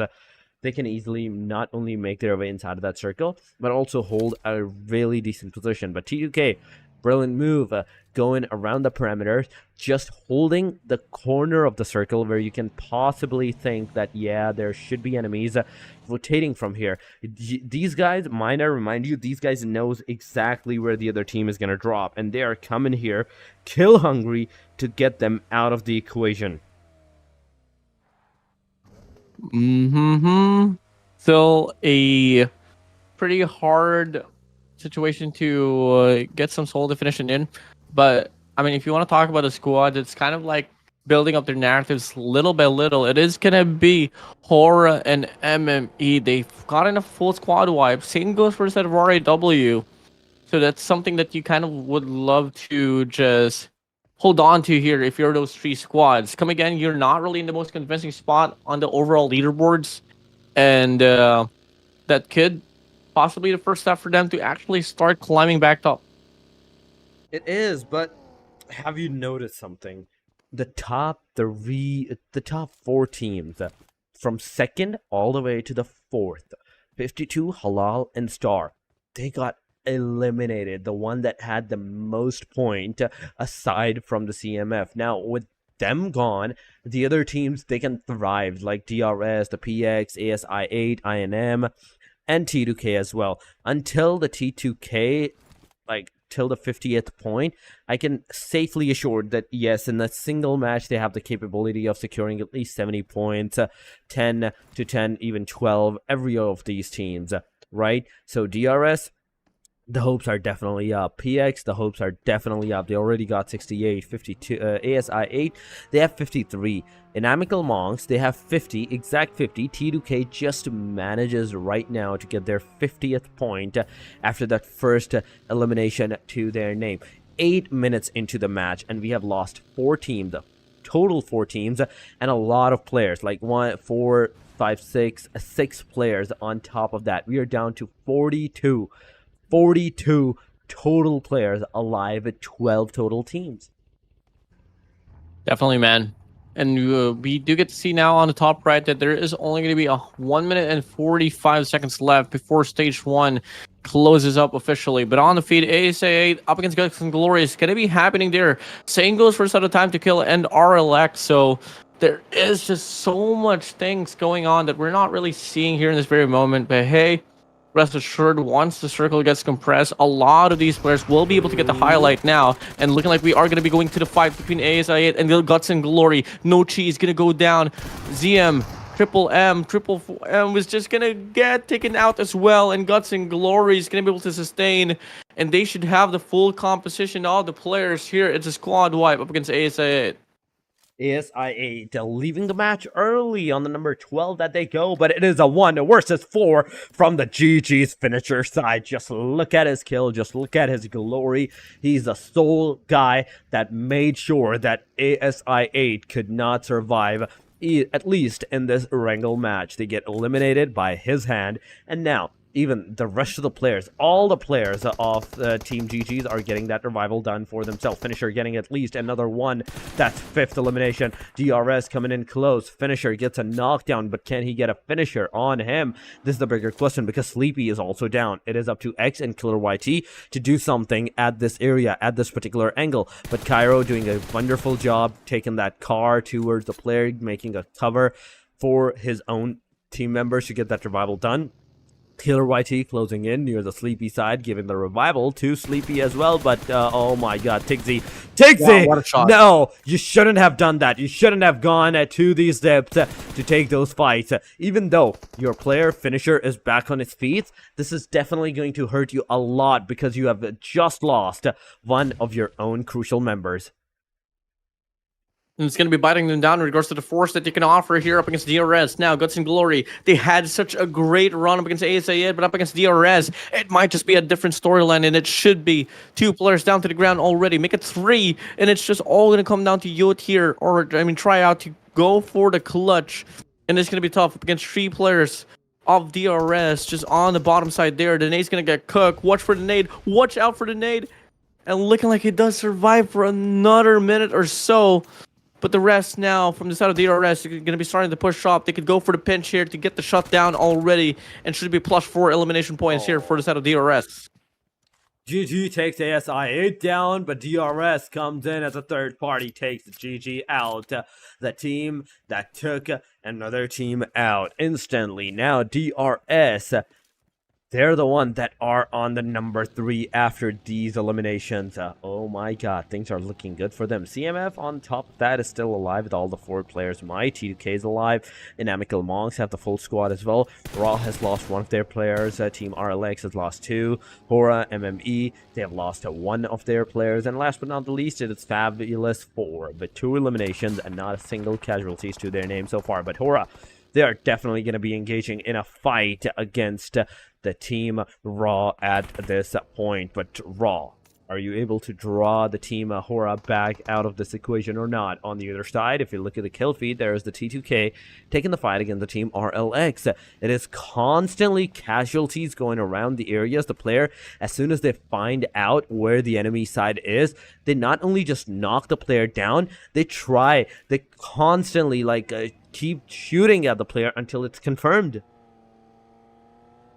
Yeah, I mean, that's just exactly the thirst that you kind of want to have in this type of tournament for the side of CMF community, because, you know, every kill matters. And so far, we haven't been able to see, any teams here drop, 20 kills whatsoever. So, it's all about getting those crucial kills, first of all. I mean, it doesn't really, correlate to a lot of impact when you get, a full squad wipe at the first stage and all of a sudden losing the next one. You take a look at the gameplay for the side of CMF, for example. At this stage of the game, you don't really see them with a lot of kills, but where they exactly shine when stage 5 and stage 6 comes and they claim 10 elimination points, then all of a sudden you move over to them having a better chance of getting a better chance of having the winner chicken dinner. Now we go back here towards INIMICAL Monks, and they are going to be able to go for the trade back and forward. Oh my days. And it's now going to be the cavalry arriving here for the side of INM. Is it going to be the 6-9 here that could try to save his teammates? But the rest of the composition from the side of DRS is still coming as well. And there's just a bloody bloodfest here in this vicinity, Torix. Oh yeah, it is. INIMICAL Monks down to the last guy. Naruto is just giving his location, the player is still here. You can just move away from this area. Do not look back. Just go. Just keep on moving. DRS now alongside of Team HORAA Esports. This is definitely going to be a fight. DRS X close to the sky. HORAA, can they get some casualties connected on the players or not? Because the peak fire definitely connected on someone, at least someone off the side. But DRS X gets confirmation. It is over for the team DRS as well in this match. The top 7 teams have completely been annihilated. It's gone. T2K, they're there with 53 players standing, 53 points remaining onto their name, with 3-man standing, not 53 players standing. Oh my god, what am I even saying at this point? But INM, they have 50 plus 1 points with the solo players. Those number scares me, man. I don't know why the number scares me, but what is going on, Fabulous 4? You were on top of the car of the Raw, and that's exactly what's happening. That's 3-player down with the car knockout. Can you get the final one? Can you get the Master Zerdy out with the car equation as well? Boror trying, but the grenades are going forward. He didn't get any damage, but here we go. The cars are here. No casualties so far with the car. What are you looking? Where are you looking? Master Zerdy gets one player out of the equation of the Raw, and there we have it. The team Raw decided to move away out of this area. Smoke's gonna get dropped. Things are pretty shaky here for a set of RAW. They only got one player. Same goes for a set of INM. HORAA has two. CMF still complete squad here. And you can know for a fact, you can absolutely expect for a fact that CMF, anytime, they can just go for the strike. Chain those kills over and over again. For the time being, though, spotlight is not towards them. It's going to be for HORAA and MME. And oh my days, what a shot for Wadu to take down the last and final player off HORAA. Now we got 6 more squads remaining in this very game. CMF, the #1 team inside of this tournament, still complete, but not for so long, as INM, the single player there, is going to be able to confirm the kill. CMF down by the numbers now. They are definitely down to the numbers now at this point. Fabulous 4, all the 3-man standing that they are going to go. But MME Wadu coming from the backside. He has a smoke in his hand so far, so he's definitely going to be smoking around the perimeter, trying to find out where the players are. But Extreme, you are actually going too much Extreme into the den of the player. CMF getting the damage on them, getting the knockouts. We can see Reflex coming in with the S12K, getting that final elimination on the INIMICAL players, and it's over. INIMICAL Esports, they are done. They are gone out of this match, and this is the first elimination that the CMF is actually going to have for themselves. We are down to the top 5 teams. MME versus Fabulous 4. It's happening. Chari is definitely going on with that fires, with those sprays. MME super low. They are really right now struggling at this point. At the same time, Fabulous 4 is as well, as they get eliminated on the number 5. We are down to with that top 4 position. But T2K, what is going on top of this building? That is not the best positioning out there. Nate's gonna get cooked. Should be a slay once again here for a set of CMF. Now, back against the wall. T2K leading the push here inside of the house. 2 players from their side. Roltz is going to be holding his top side down, but looking like they are still able to haggle on to the players of CMF. Come again, there has been a lot of the opportunities the CMF has missed out. They can't afford to lose this one. They're going to play this one into near perfection. Nade's going to get cooked up. It's just Reflex up against one player of T2K. Exchange of the nades, no connection whatsoever. Might just be a big gunfight up front that could happen here. He throws down another nade and he finds one. Should be a confirmation for the kill. Can we see the trade? One player holding down the bottom side. And they're going to go for the spray down. Skadoo-doo. Hold on for dear life. Wait for the time. Wait for your teammate. The cavalry arrives. They can go for the double child hill here to try to claim the remaining players of CMF, and they drop down another one. Faisal all down. Sharpex all alone. Pinch will ensue. Shotgun. Can he find a connection? Yes, he can. 1v2, 1v1 situation. Who is it going to be? Is it CMF or T2K in this very clash? Oh my god, Skadoo, you're super low. Go, get into the cover. DBS is your, friend at this point, but the M4 is the Scar L. They're gonna take you down, and it's over. CMF is that team that's still gonna thrive. They're gonna be on the number 2, but MME, they're here to take that chicken dinner out of the equation from you. But Wadu, no! Chari, why would you throw a Molotov at that angle that your own teammate cannot rush up upon the player? That is the team of CMF right now. It is 1897 versus the DBS. The grenade goes over. The damage has been done. But at the same time, Wadu gets a confirmation. Sharp is healing himself. He is going for the heal. But can he heal? Can he heal in time? Extreme, you need to push. You need to go. You need to make sure that the player gets that damage on him. The player is once again on the 75% HP side. Extreme with the DBS once again in the hand. It is 1897 versus the DBS. If it stays like this, the 1897 can actually win this fight out of this area, can do a 1v3 against the team MME. So you have to do something. Mad Morons, go together. Take that fight. Take that fight together. Do not go 1-by-1, because if you do, that 1897 can strike through at you. Now, it's all up to Chadi right now, because he's on the bottom floor. He's on the bottom floor together with Extreme. Extreme gets taken down. A 1v1 ensues, and this around the area. Chari finally gets the nail in the coffin. Mad Morons just to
again, Warden, it is once again of Sanhok match, and Sanhok we have seen back to back. It was even the beauty of those aggression, those fights, even in the previous Sanhok as well. And now once again, are we going to see that bloodbath? Is it going to be faster than this erangle? Or is it going to be like more time consuming than this? Because this erangle was done in stage number 7.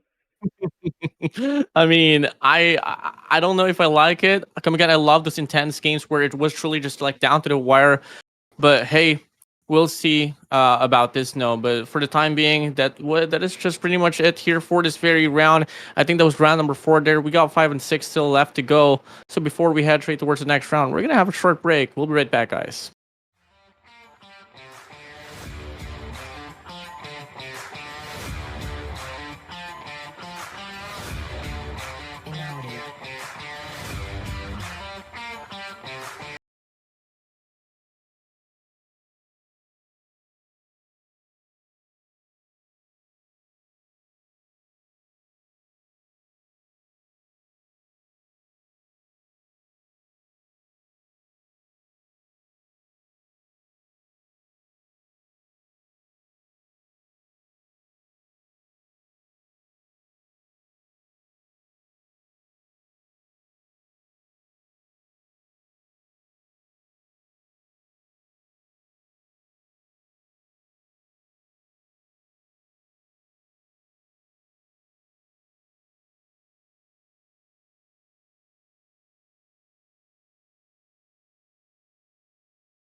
Well, here we go. Back at it once more for more action here for CMF Community Series South Asia Tournament of PUBG Mobile. And come again, we are now here towards the second to the last game here for today's broadcast. I'm Warden, and alongside with me is going to be Torix, and we are the English broadcaster here. So, Torix, what are your expectations here for second to the last game? I think if I'm not mistaken, we are moving over to Sanhok, right? Oh yeah, we definitely will be moving over to the Sanhok section once again. The land of the snakes. Oh my god, those sneaky and snaky performances are definitely coming along for all the players. As the match is about to commence, we will be going on in a short while. And oh my god, here we go. Let's go into the match straight up. We saw the first flight. The first Sanhok actually going from Hatin all the way to the Kampong. This time around, it's actually an inverse. It's going from the southwestern corner all the way to the northeastern, whereas it was the northeastern to the southeastern. What is going on? It's an X mark. Go into the middle, you might find the treasure.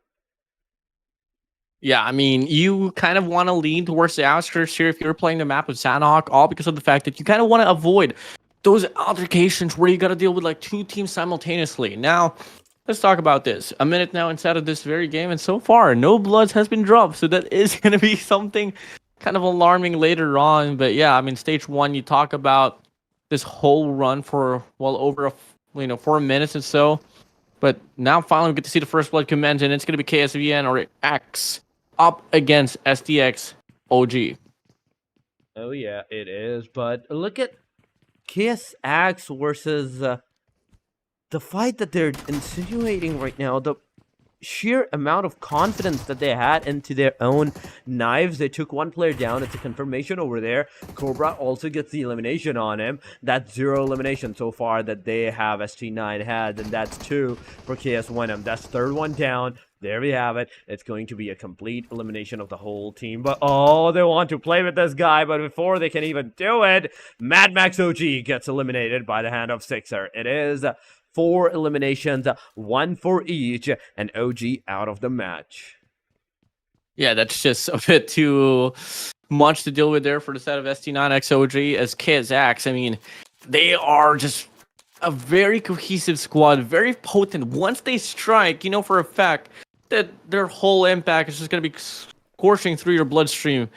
And now to be said, it is going to be 4 elimination points here for them, 1 for each. But now you take a look at the feed, it is going to be TX AXETRON going up against DRS. And DRS so far gets the first blood, but the responding comes through as well from their side. A bit of a peek out there from the window, finds one as well. And now it's just all going to come down to what's going to be the readjustments here for the side of DRS, as they don't really have the numbers anymore. Killer, White T, all eyes on you to go for the clutch. Oh, it is all eyes for the clutch. DRS, the Killer YT, the solo guy. It is Astral K versus the DBS. DBS strikes through, 90 degree, gets taken down. But the players are coming in for the rescue. They are closing in, taking those fights. Killer YT, you don't have any kind of healing. You just need to use those bandages for yourself. Get that like healing back up to the 75% HP. But no, he doesn't even have that much of the bandages as well. Once again, DBS versus DBS. He does a lot of damage. He gets a player down at 90 degree. As soon as he gets up, he says, "It's my elimination." No, 1v3 confirmed right here. That is just well expected already. I mean, TX AXETRON was just able to hold on to the first few gunfights in the most promising way whatsoever. Really good map control, really good utilization off those off the houses, and that was just them just overpowering DRS. And now we take a look at the feed. Fit Warriors now going to be going up against one squad here, and that is going to be Fabulous 4. It is 14 teams. I love the fact that Sanhok actually like started with a small amount of fight, and it gradually like grew into the fights. Like first it was OG that got eliminated. Now it's DRS. Fab4 is also getting the knockouts on them side, but FW Esports, they're not over pushing at this point. They know exactly, like, it's Sanhok. There can already be snakes around the perimeters in the grass, so it's better to be safe than to sorry and move slowly, but yes, with the covers to our side on the team. Ooh, crawling and crawling, Fit Warriors we go. And now on the feed, ASI8 is going to go up against the Mad Morons, and that is going to be them getting the first blood here. Cherry's going to be out, so that is going to be a pretty crucial kill. We all know how impactful Cherry is for the squad. Now, it is going to be extreme here. Looking to get the push up. Looking to get the trade. Can he find the means to get the challenge? Unfortunately, he won't be able to find the shot to connect, not just yet, so the trade is still going to be put to delay. Nope. It is a nope. A big nope. S12K strikes through. ASI8, one player gets taken down. It is S12K versus S12K. Jump shot.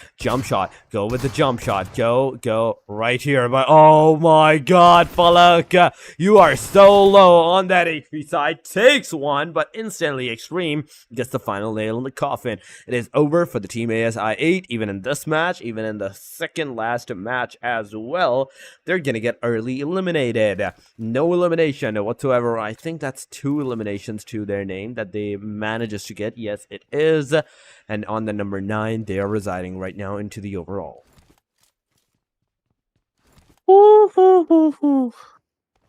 13 squads still left remaining here. Come again. If you guys missed out the action, DRS OG alongside another squad was put to trial, and unfortunately it was ASI8 that was eliminated as well. So now stage 1 about to close out in just 3 minutes. And look at Fit Warriors here just holding on to the same side as the ref from the side of Fabulous 4 on the field. Last of Us Casanova is going to be able to take down rules from Time to Kill. Oh my god, this is just Sanhok at its finest.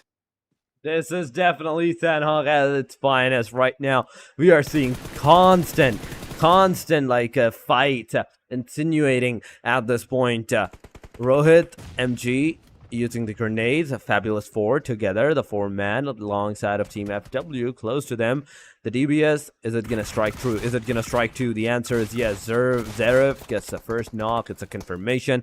Team FW, they're gonna take a lot of damage. Fabulous 4 frag from the backside gets take Juna Yet as well. And Juna Yet, it's an instant confirmation. I love the Fab 4 at this point that they're constantly getting the confirmation. The jump player trying to find, he finds Skyfall, and it's a fall for the FW Esports. They are out of this match. They have been eliminated. And from this point onward, now it is 4 eliminations so far to the team Fabulous 4. We are down to 12 teams within the 7 minutes marker. Like, I'm just so surprised in how things are flying here in this very map of Sanhok. For a moment, it does get slowed down, then all of a sudden, now we get to see just a squad getting wiped out in just a span of like, what? A minute or so, and now on the verge of getting eliminated. It is going to be T2K, and they actually get thrown away from the chase. Now HORAA up against The Last of Us. Boro's going to be going for the pickup with his teammate. Malik is going to be there from the backside. And it is just a bit of the waiting game happening here so far. It is. The players are dying. What is going on? They're getting eliminated like it's nothing. We are seeing back-to-back constant eliminations. What is going around? Fabulous 4, they have 4. MAFIA, 0 elimination. HORAA has 1 elimination, but at the cost of one of their players being knocked out right now. So someone needs to go revive the players up. At the same time, there is Suspect Zoxy, 0 elimination, MME with a 4. If you're talking about LOU, The Last of Us, they have the 3 elimination, all the 4 players still standing into the match. CMF is not playing this one, so ATR is going to be on the top at this point with 77 and plus 4.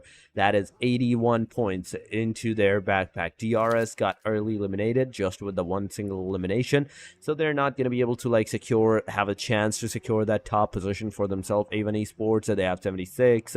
If they secure even 1 more point, they're going to beat DRS by just a single point margin, and they're going to take their spot as the number 2 position. Crypto holding this tree down, hiding. Did he get spotted? Yes, he did. And now it's just going to go down to the commitment now for a gunfight. Who can win? Crypto has a UMP, going to go for the spray down, misses the first 15 shots. DBS on the other side for the side of HORAA. And now the challenge comes in. 1 tag away from the elimination. And look at that. He does drop the player down. And that is just going to be LOU still haggling on. This might just be the perfect opportunity for them to bring their teammate Ghost back up into action. It is once again action going around. Team eliminated. That is the TXX. Right at that point, they have been fully eliminated. 9 total teams are surviving. 32 players are remaining. There is a grenade going around. Is it going to hit? No fear. The answer is no. He barely misses, but another grenade coming in. It just goes too far into the backside. There we have it. Once again, he's healing. Another grenade comes in, and is it going to strike true? The answer is not even close to that. Mr. Boro closing in to the Last of Us guys too. Casanova is already knocked. Someone needs to give the cover to this guy, but the answer is that nobody's going to be able to because the player is super in the open. Ghost closes in, but instantly now HORAA Esports, they have provided their location to the Last of Us. Ghost is cooking the grenade up, but is it gonna hit? Is it gonna reach Mr. Boro's reach? The answer is somewhat of a yes, because there was a splash damage, not enough even to take the player to the 75% HP side. Mr. Boro, he's here. Grenade closing in. This time around, it does do the damage once again. LOU, 4-man standing, the solo guy at this angle. That is a Mr. Boro. Player, if you want to, you can push. He's the final man that's alive. I mean, Last of Us here just showing that they are, able to assess certain situations at its finest. And now they got 6 elimination points here. Might just be 7 if they can trail down Mr. Boro from HORAA. I mean, if ever he does get taken away, maybe he should fly to the Philippines and go to Boracay. It fits his name. But anyways, in track, LOU, Crypto, and his squad is just looking for the final chase down to claim this last and final player here for the set of HORAA. He does have a DBS, so better make sure that you're going to be playing for those trades and looking like that. And initiation comes in, Blade is going to go down.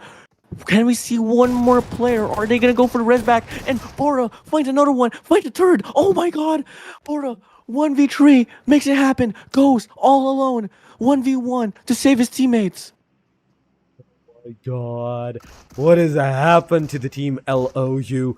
This is going way too insane. 2 players just going out like that. The third one as well. It is down to the 1 versus 1. You need to move forward. Casanova just bleeds out of that area, and now it's a 1 versus 1. HORAA Esports, these guys, this single guy is the sole reason that the LOU, in fact, might not be able to secure any more points. There we go. The DBS goes over, but Ghost manages to finally do the shot. You could have done that a little bit faster. You could have survived with your whole team, but it is what it is.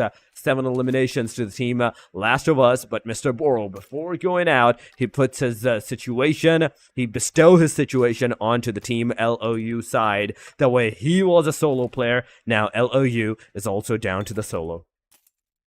And now, only 13 minutes inside of this round, we only have 8 more teams to talk about here, Torix.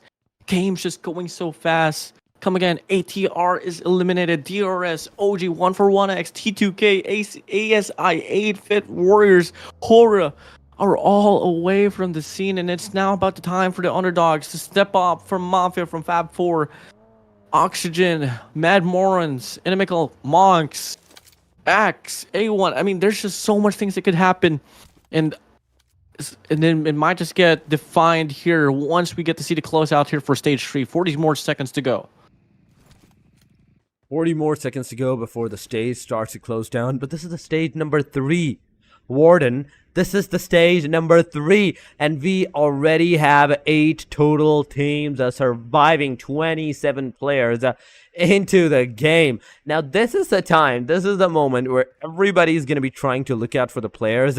Now that they know only 27 players are alive, their thinking will be that, yeah, it can be 7-8 teams, but it can be more, maybe solos or squads surviving at that area. But the main concerning thing is right now is that how fast this sanhok actually went, that not only we were able to see each and every single one of the fight, it happened so fast that we had enough time to talk about each and every single fight at that time as well. Yeah, I mean, it was so slow, it's so fast. Exactly, man. Like, yeah, it's I don't know how to say this, but like when you put like cold water and then hot water, and you put cold water again and hot water again, like what do you want to do? Do you want to keep it hot or keep it cold, or want to stay in the middle? It might just be the middle here because the pacing just gets changed every single time. It's too much sensitive, man. It's like teeth when they face both cold and hot. It's sensitive at that time. You feel the tingle, and that's exactly the tingle that the teams are feeling right now. They are going to take those fights yet once again. A1 Esports, KS Venom, with some decent points, 60 plus. 60 and 70 plus. They are doing a great job surviving with the 4-man and the 3-man respectively. INIMICAL Monks, no fight they have taken yet so far. So with 4-man still standing, MME's there with a 4 elimination, 2-man standing, Sussex Oxy with 0 elimination, and 4-man still standing, MAFIA and Fabulous 4 as well with 3 and 4 elimination respectively. But this is the time. From this point onward, nobody's going to be taking the fight. This was what I was thinking before, too. That if the fights are going to stay like this, if the fights are going to continue like this, then at a moment, there will be a time where everyone's going to go super quiet because they will have enough time, enough places, enough locations to go hold the sites, hold the circles. And once again, we have seen that A1 Esports is out of the circle. Just 100 meters still. Not too bad, not too bad. This is Sanhok. You can just cross this circle with just your bare feet. Oh, let's take a look at the map here in regards to what is the rotation looking like so far. Circle is going to be shifting towards the top left of the map. We have so many teams battling for the rotation. In fact, no one is in it. Not until now. A1 Navid, it's going to be beating the rotation out of it. But look at the players as well from the side of MAFIA. It's a chase, it's a battle, it's a challenge to be part of this last and final circle. But Fab4 and INM, they need to move in quick as well. Fortunately for the set of MME, alongside Oxygen and KSVNM, they are already around the vicinity, but all eyes on Fab4 and INM. It is all eyes on these guys right now. The fights are definitely going to start in a short while. But A1 Esports, talking about these guys right now at this angle, the top of the mountain, they have another team close to them. The fights can definitely ensue at this point. Even if you want to get into the safer side, you have to take that fight from this point onward. Deathstorm, you need to look down. You need to look down below the both mountains, and you can find the players. You can find the enemies that you need to take the fight against them or with them at that point. Deathstorm, it's up to you. It's up to you. Take the initiative. Take the initiative. Sussex Oxy right below these players. They did the damage on another team that was going from the closest vicinity of this area, but not enough that they can get eliminated. Chaos, just chilling in the compound. He's waiting. KS Venom, they're also close around into the perimeters. And yeah, we talked about the teams that were not inside of that circle, but it still doesn't change the fact, Warden, that even if they do get inside of that circle, they have enough space, enough like locations to like every team can have their own separate locations and have a separate like safer side area. Definitely, man. And you know, you are granted a very good terrain to play for, but it kind of depends as well on how the decision making will pan out for the squad. And now we slow things down just a little bit, down the notch, because this is going to be the most crucial stage here for this very round. Precise gunplay, precise decision making is what we need in this very time. 5 seconds left for the zone to close out, but in the process, Fabulous 4, MAFIA, they go down. But the trade comes in as well from the side of Aslan. They do find one as well. And Fabulous 4, you take one player out, we'll double it down. MAFIA on an overdrive. Last and final player here for the side of Fabulous 4. Can he make the clutch? Looking like he can't, and they get eliminated, sent away from the lobby. They definitely did. They definitely did. Another team gets out. LOU is going to be one of them. Then there's going to be another team that is Fabulous 4. Back-to-back 2 eliminations from 8. We go all the way down to the top 6 teams. A1 Esports taking the fight against the team of AXETRON at this time. Sixer gets a confirmation. A1 Rowdy gets that elimination for his team. A good, wise decision. Those are 7 eliminations that they're going to have so far. KSX, 2-man standing. And outside of the circle, they are just healing out in the blue, taking that damage. Cynix is the only guy that we can safely say that he's inside of that circle. And if he dies, if he gets eliminated, it's going to be over for the team. And INIMICAL Monks gets eliminated on the number 6, down to the top 5 VR. But one thing that I can say for sure is that this match has finally crossed the threshold of the erangle one as well. Erangle got finished at 19 minutes 45 seconds. This match has gone over the 20 minutes marker. Woo! Now, A1, truly the #1 team here so far that could bag the win here. Oxygen Esports going to be able to find Aslan out. Just as well. And now Mafia is going to be out. 4 squads remaining here. And I'm Come just on. like, my days, the zone is just hurting so bad. And A1 Esports has to stop Ridge and will be able to get this one down. They definitely did. Top 3 it is, guys. Ladies and gentlemen, we are down to the top 3 teams. A1 with the full squad, Ccs Sa with the duo, and last but not the least, the solo guy with the 4 elimination to his name. That is KS Venom, KS Axe. I think it was Cynix at that time. I can be wrong, but yeah, we have to see which player it is.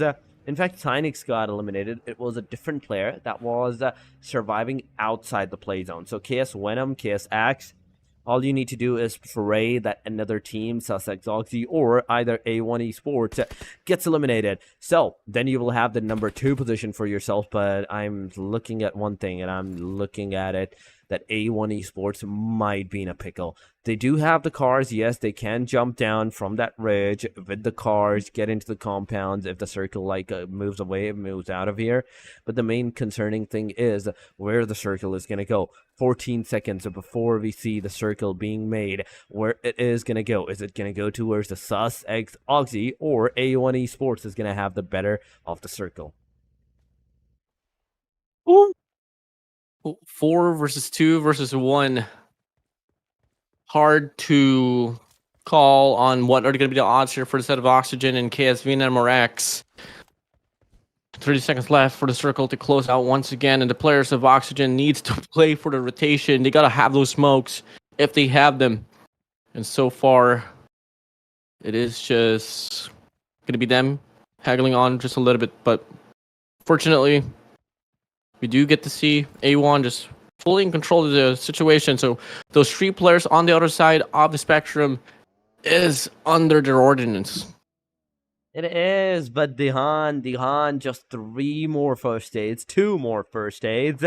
Can you survive for a tad bit longer? Because you need to survive for a tad bit longer so Ccs Sa can get eliminated. It is just the last guy. Fims gets the confirmation with the car burst down. Also now with the super low, but there we go. Dihan is closing in. And he can't do anything. He can't do anything. If he had looked up on the top of the mountain, he could have potentially given some covers to his team members. But there we have it. It's inevitable. A1 Esports, they're going to have that winner chicken dinner with 13 eliminations to their name. A very good one.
Welcome back to the CMF Community Series South Asia. This is once again Torix for the match number 6 as well, and with me it is once again Warden. Welcome back.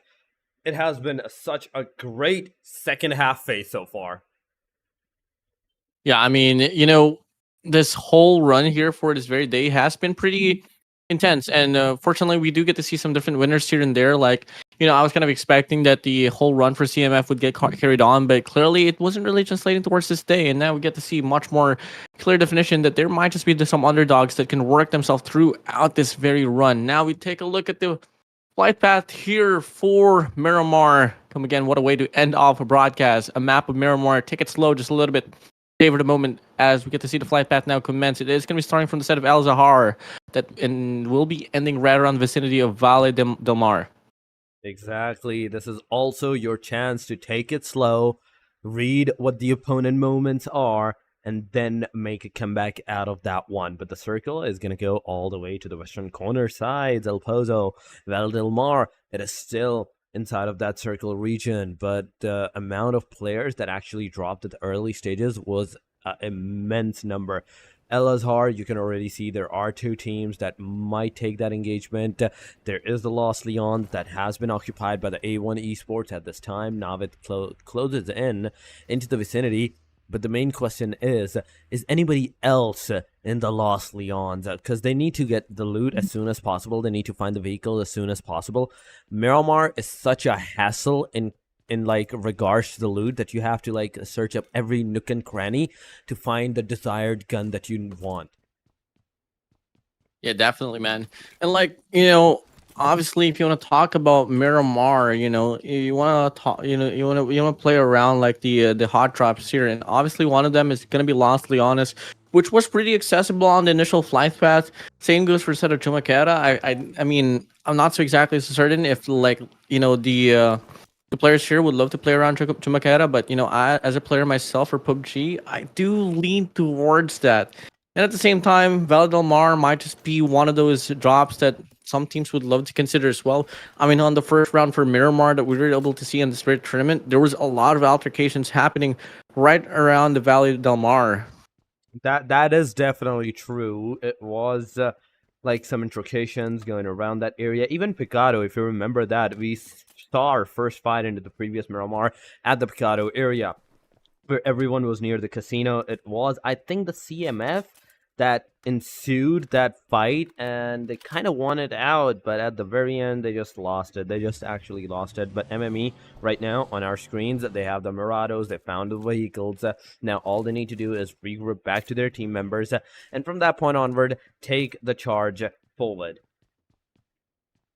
Yeah, I mean, it's just, testing the waters out here so far. We do start off the broadcast with only 14 teams as HORAA and ASI 8 do miss out on this last and final round. And I'm kind of like leaning towards the morality here for the set of ASI 8 because it's kind of like a bummer when you start off the day with a win, but all of a sudden on game number 2, 3, 4, and 5, you are just struggling to put your names up, even nearly the top 5 teams per round. So that might just be one reason why they're missing it out, but hey, it is what it is. Gonna make the most out of what we have right now, and clearly the spotlight is gonna be leaning towards A1, specifically for A1. I mean, ATR or AXETRON, they are a pretty promising squad, at least on yesterday's broadcast, but here they've been pretty cold as well. I mean, if you want to talk about like the climb that they've had here for this very day here, Torix, I mean, we did start it off with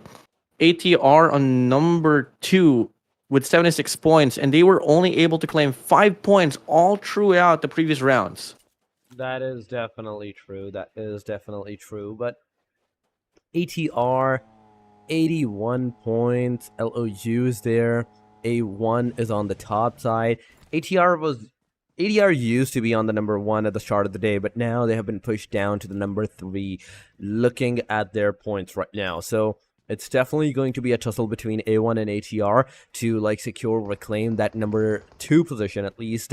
But for A1, it's going to be a new target that they want to get that top position, that top location, that where the team of CMF is right now sitting at the throne. And I think this match is the right moment for them to like take that initiative, take that #1 spot, go for some kind of like aggression, go for an aggressive stance, at least into this game, because it's Miramar. Nobody's going to be expecting you to take those early stages fights. And if you do, you're definitely going to take someone by surprise. Yeah, I mean, you know, avoiding unnecessary gunfights kind of has been showing that it is just so efficient. But look at that car. What are you doing? That is not a car that you'd want to use to climb the mountain. And yes, for sure, LOU Ghost is going to be punishing him for it. DRS, you've had such a good game, but you can't afford to put up this type of mistake. And he's still committing. Why are you committing? He's now going to be trying to run away. Ghost, though, falling back, not going to go for the commitment as well. And enough to be said, LOU, they got a lot of information, and they got to deal with another one here that is a duo, possibly. No, never mind, it's a 1v1. Why are they pushing all alone? Ghost gonna be able to pick off this player here. That is an easy kill, and DRS are just shambling across this very mountainside. I think mainly because they pushed mainly because the first two shots, the first two complete mags that Ghost actually like shot at the player, it was all on cars. Not even a single shot was connected to the person.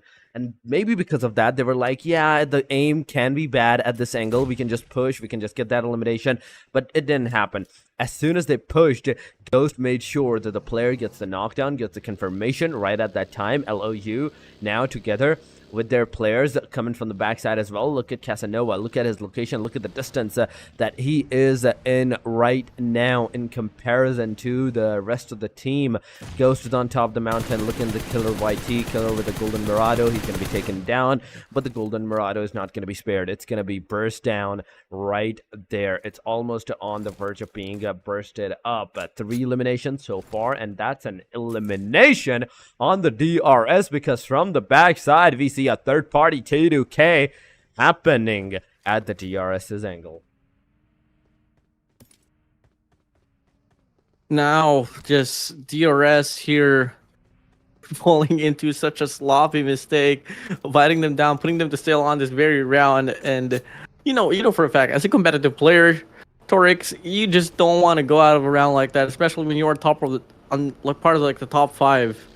And The Last of Us just claiming it all down for free. Now, 2 minutes and 30 seconds left before we close out this very circle. And you know what? On the first few phases, Miramar does get a bit too drowsy for my liking. But once it does get compressed, everything just becomes more interesting. That definitely is true, but I don't think that you can get the car straight enough at this point. You need to hit it from the back. Go ram the car from the back, maybe then it will have the momentum to like get up. But yeah, he's trying, but try again, man. Try again, Casanova. You might get it one day. You might get it right now. You might not get it, but wait a second.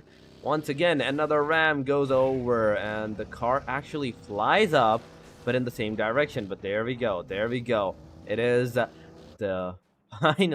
finally, in fact, a victory for these guys in hopes to getting that car straightened up. But MME, Extreme, into the kill feed, taking that fight. That is the first initialization that MME took in this match.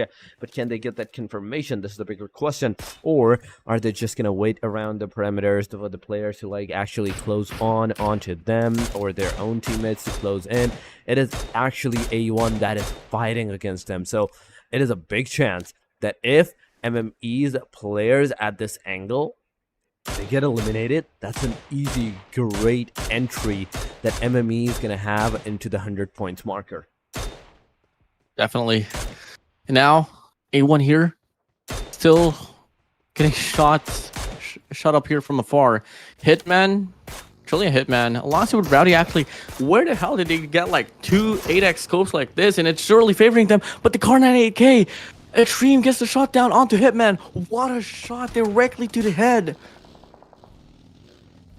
Amazing going on. Hitman gets a hit on the head right there. But now Deathstorm alongside of Rowdy, alongside of Navid. Hitman once again getting back on his feet. A1, calm down, take a deep breath, and then take the start, take the fresh start. You don't want to panic.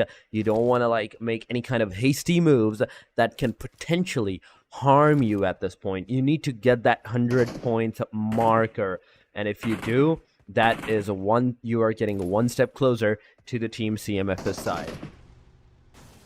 Well, definitely now. We hold off just for a little bit. Fabulous 4 talk about their narrative here. They went on as being one of those squads that showed a lot of great promise, but here on today's broadcast, they were pretty slow. I mean, you take a look at the rankings here off the board. They are going to be on the bottom side, trailing HORAA by quite a lot here. And they're getting a shot here from afar.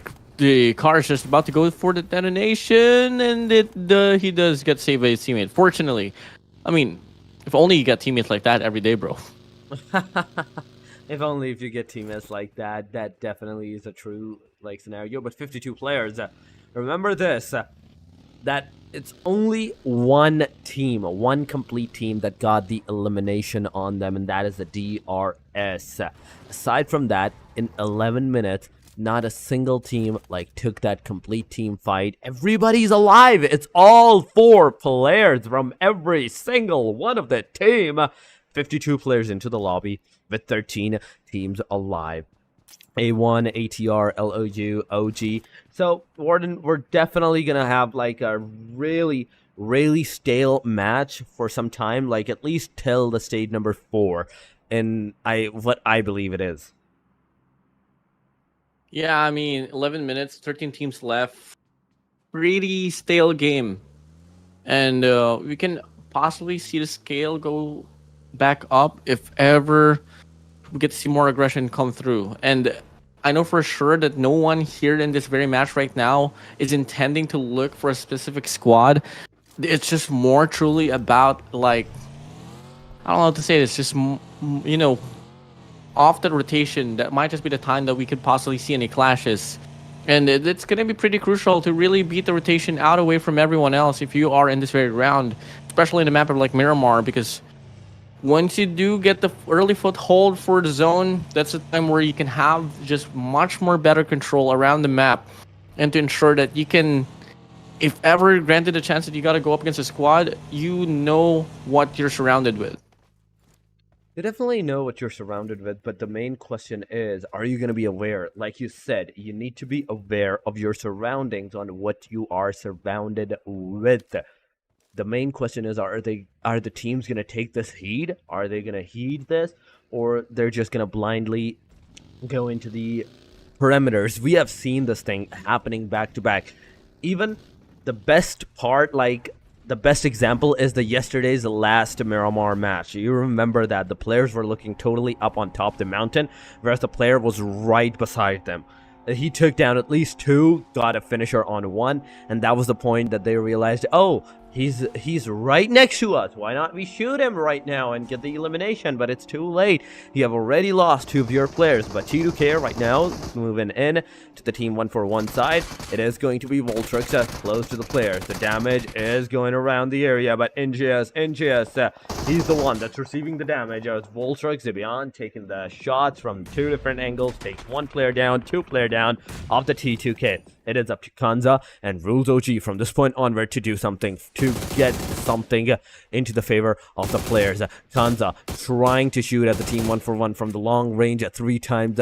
AUG spray, in fact. AUG is one of the few guns that you do not see people use, but Kanza here is using it to the mastery. He's making sure that there are some shots getting connected on towards the player. T2K back to the 3-man that they are. NGS needs to get that healing as soon as possible. Rules OG need to apply that bandages or the first aid kits as well. But Kanza, oh my god. This is such a risky move that he actually put himself into. Almost down, a burst down car was in his hand, but UMP couldn't even do anything. Kanza gets knocked out, and once again T2K is down to the last man. That is Skadudu. And Eurus, Skadudu, nades cooked up against 141. Might be able to find one connection up in series, but unfortunately it scales down to Hillside, and now it's going to be him getting the shot to connect with it, S12, and now from the back, no trace whatsoever. They're falling back here because they know for a fact he's tagged up. And it's going to be Skadudu here trailing him down. No information granted. Behind a rock, cooking up the nade. Might just be the god nade here. Looking for the perfect medium rare. Throws it down directly to the player, but unfortunately it falls short and he's still gonna go down. 1 for 1, they still live on.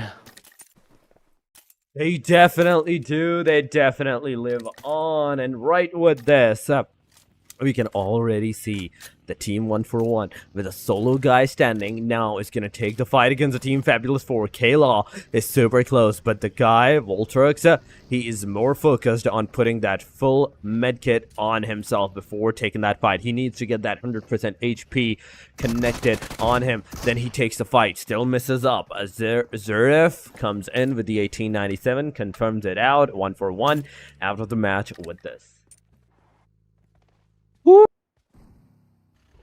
Confirmed elimination there. Moving over. 15 minutes inside of this game. If the pacing doesn't change here, I wouldn't be so surprised if we're going to be reaching like mid to high 20s in regards to the duration of this game. Because clearly everyone's just playing so defensively, and the only time that we were able to get to see a squad wipe was led by Fabulous 4 alongside The Last of Us. Same goes for the set of 1 for 1 and T2K. But there's just no one doubling it down so far. It is.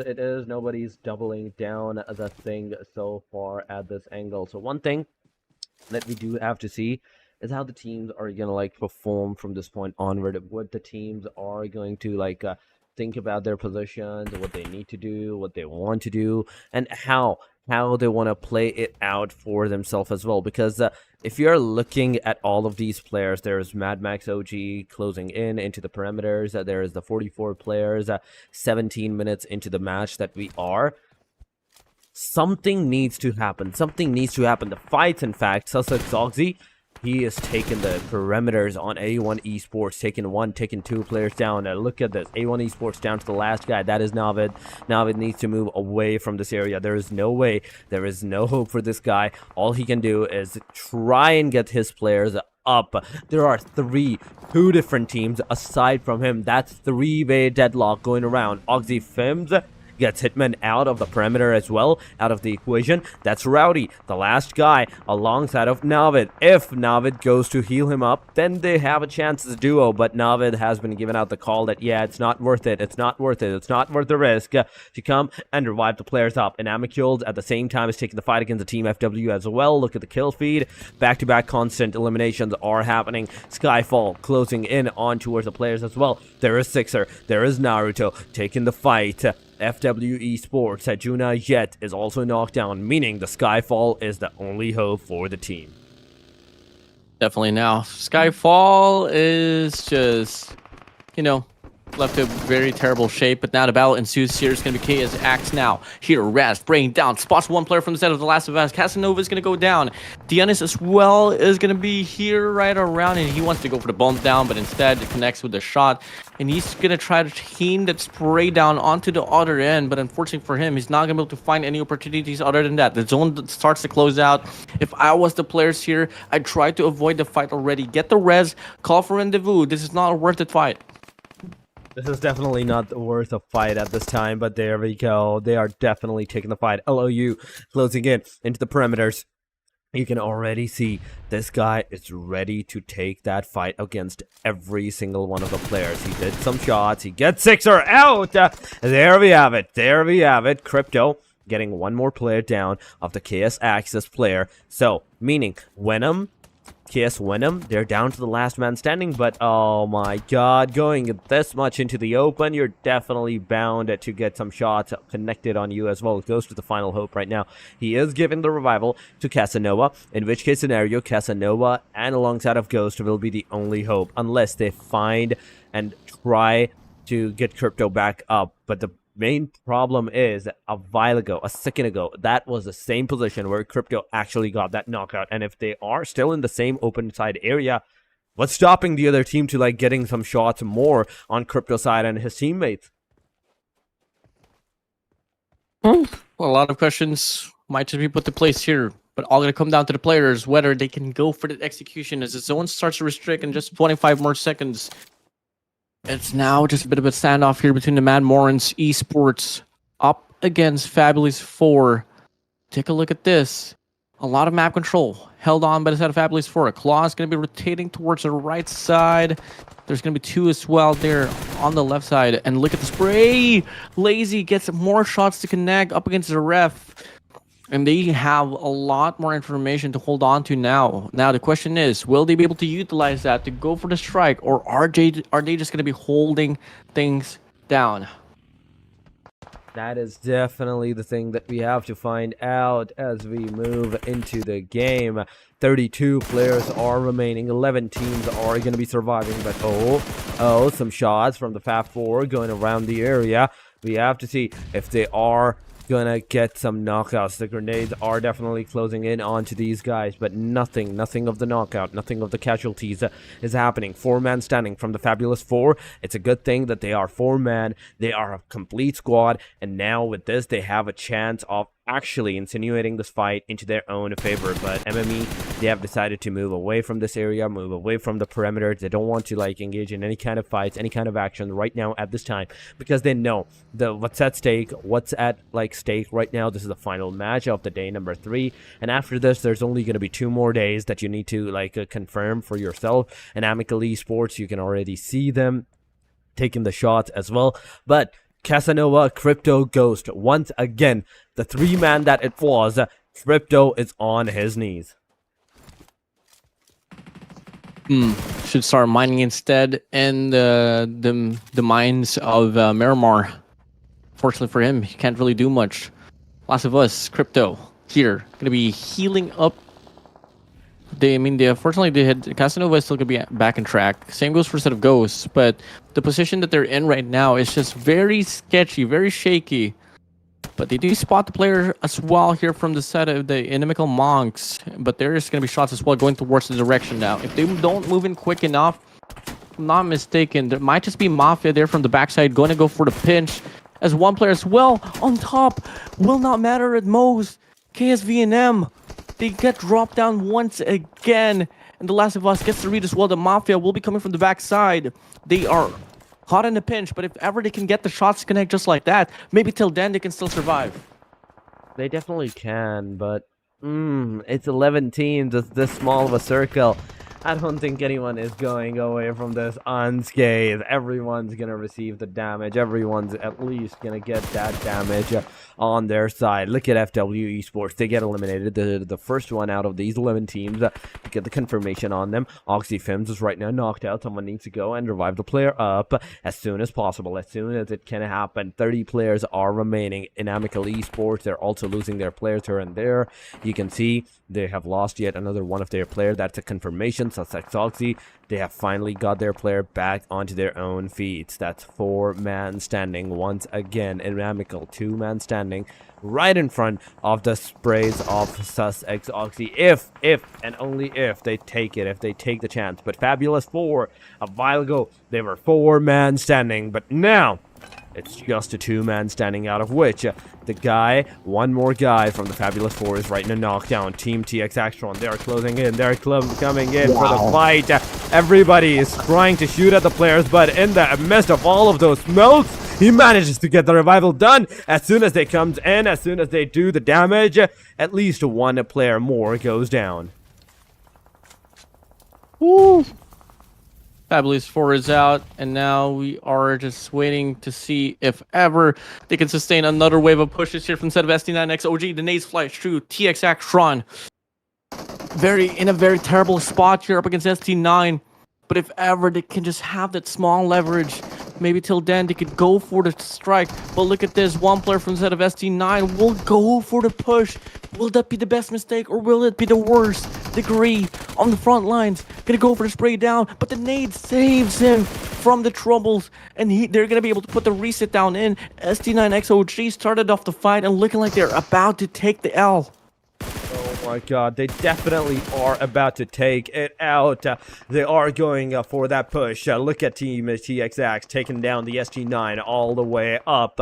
everybody from SC9 is right now struggling. As soon as we see the team Sussets Oxy 2, they're also struggling down to the last guy. It is a 1v4 from the Oxy Fims. It is a 1v3, in fact, on all of the LOU. LOU gets a completion on them by this single-handed lady at this point, and her DBS strikes true. Aslan is right here from the Mafia gang. There is Rocky, there is Aslan, there is Nagesh, but Nagesh is right now on his knees. He needs to get that revival as soon as possible. But Oxy Fims, are you gonna let that happen? Do you have the throwables that you can potentially use to take that fight against the Team Mafia at this time? But Team TX AXETRON, they're the first one after that fight to get eliminated on the number 5. Top 5 we go down. LOU was the one that got eliminated on the number 8. On number 7, there's going to be a different team than number 6, and then number 5, it is right now who's going to get eliminated. Is it KSO Venoms, KS Axe that's going to get eliminated because they're the solo player, and Team MME and INIMICAL Monks both together are throwing their grenades constantly into the directions of the MME. Reset over resets. Top 4 teams begin. Last final stand here. Last final chance for today's broadcast. INIMICAL Monk, ES, CJ Boy is going to be all alone. 4 players here on the top side from the set of Mafia. ATR is eliminated once again. We do have, come again, Mafia, INIMICAL Monks here on the feature, but there is still 4 squads left inside of this very game. 8 players remaining here, Torix. This is the last and final showdown.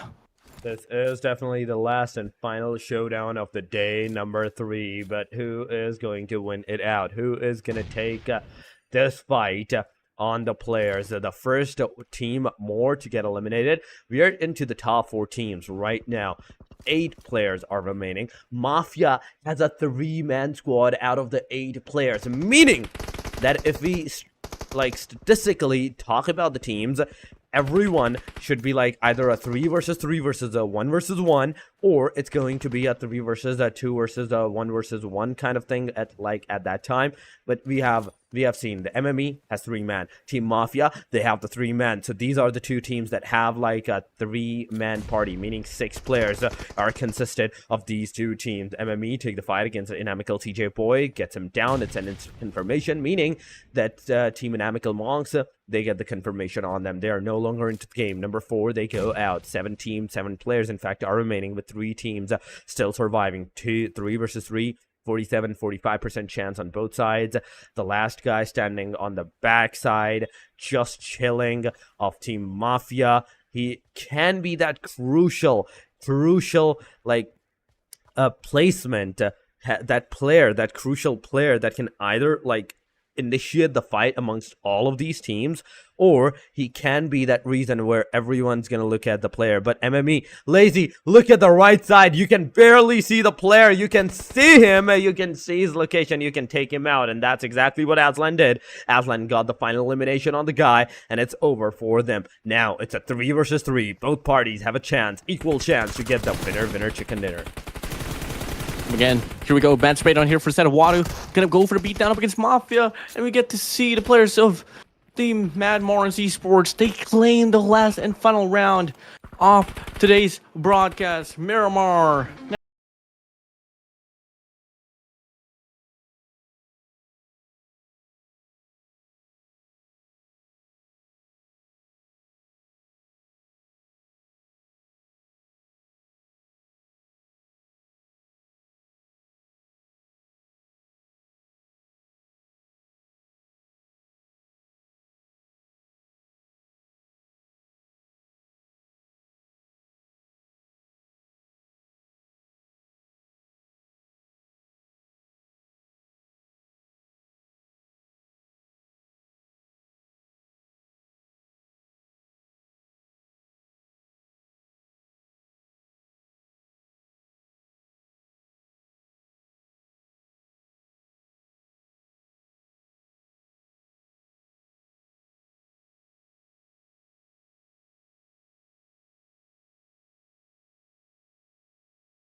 tomorrow's run, then maybe till then we can see some narratives switch it up.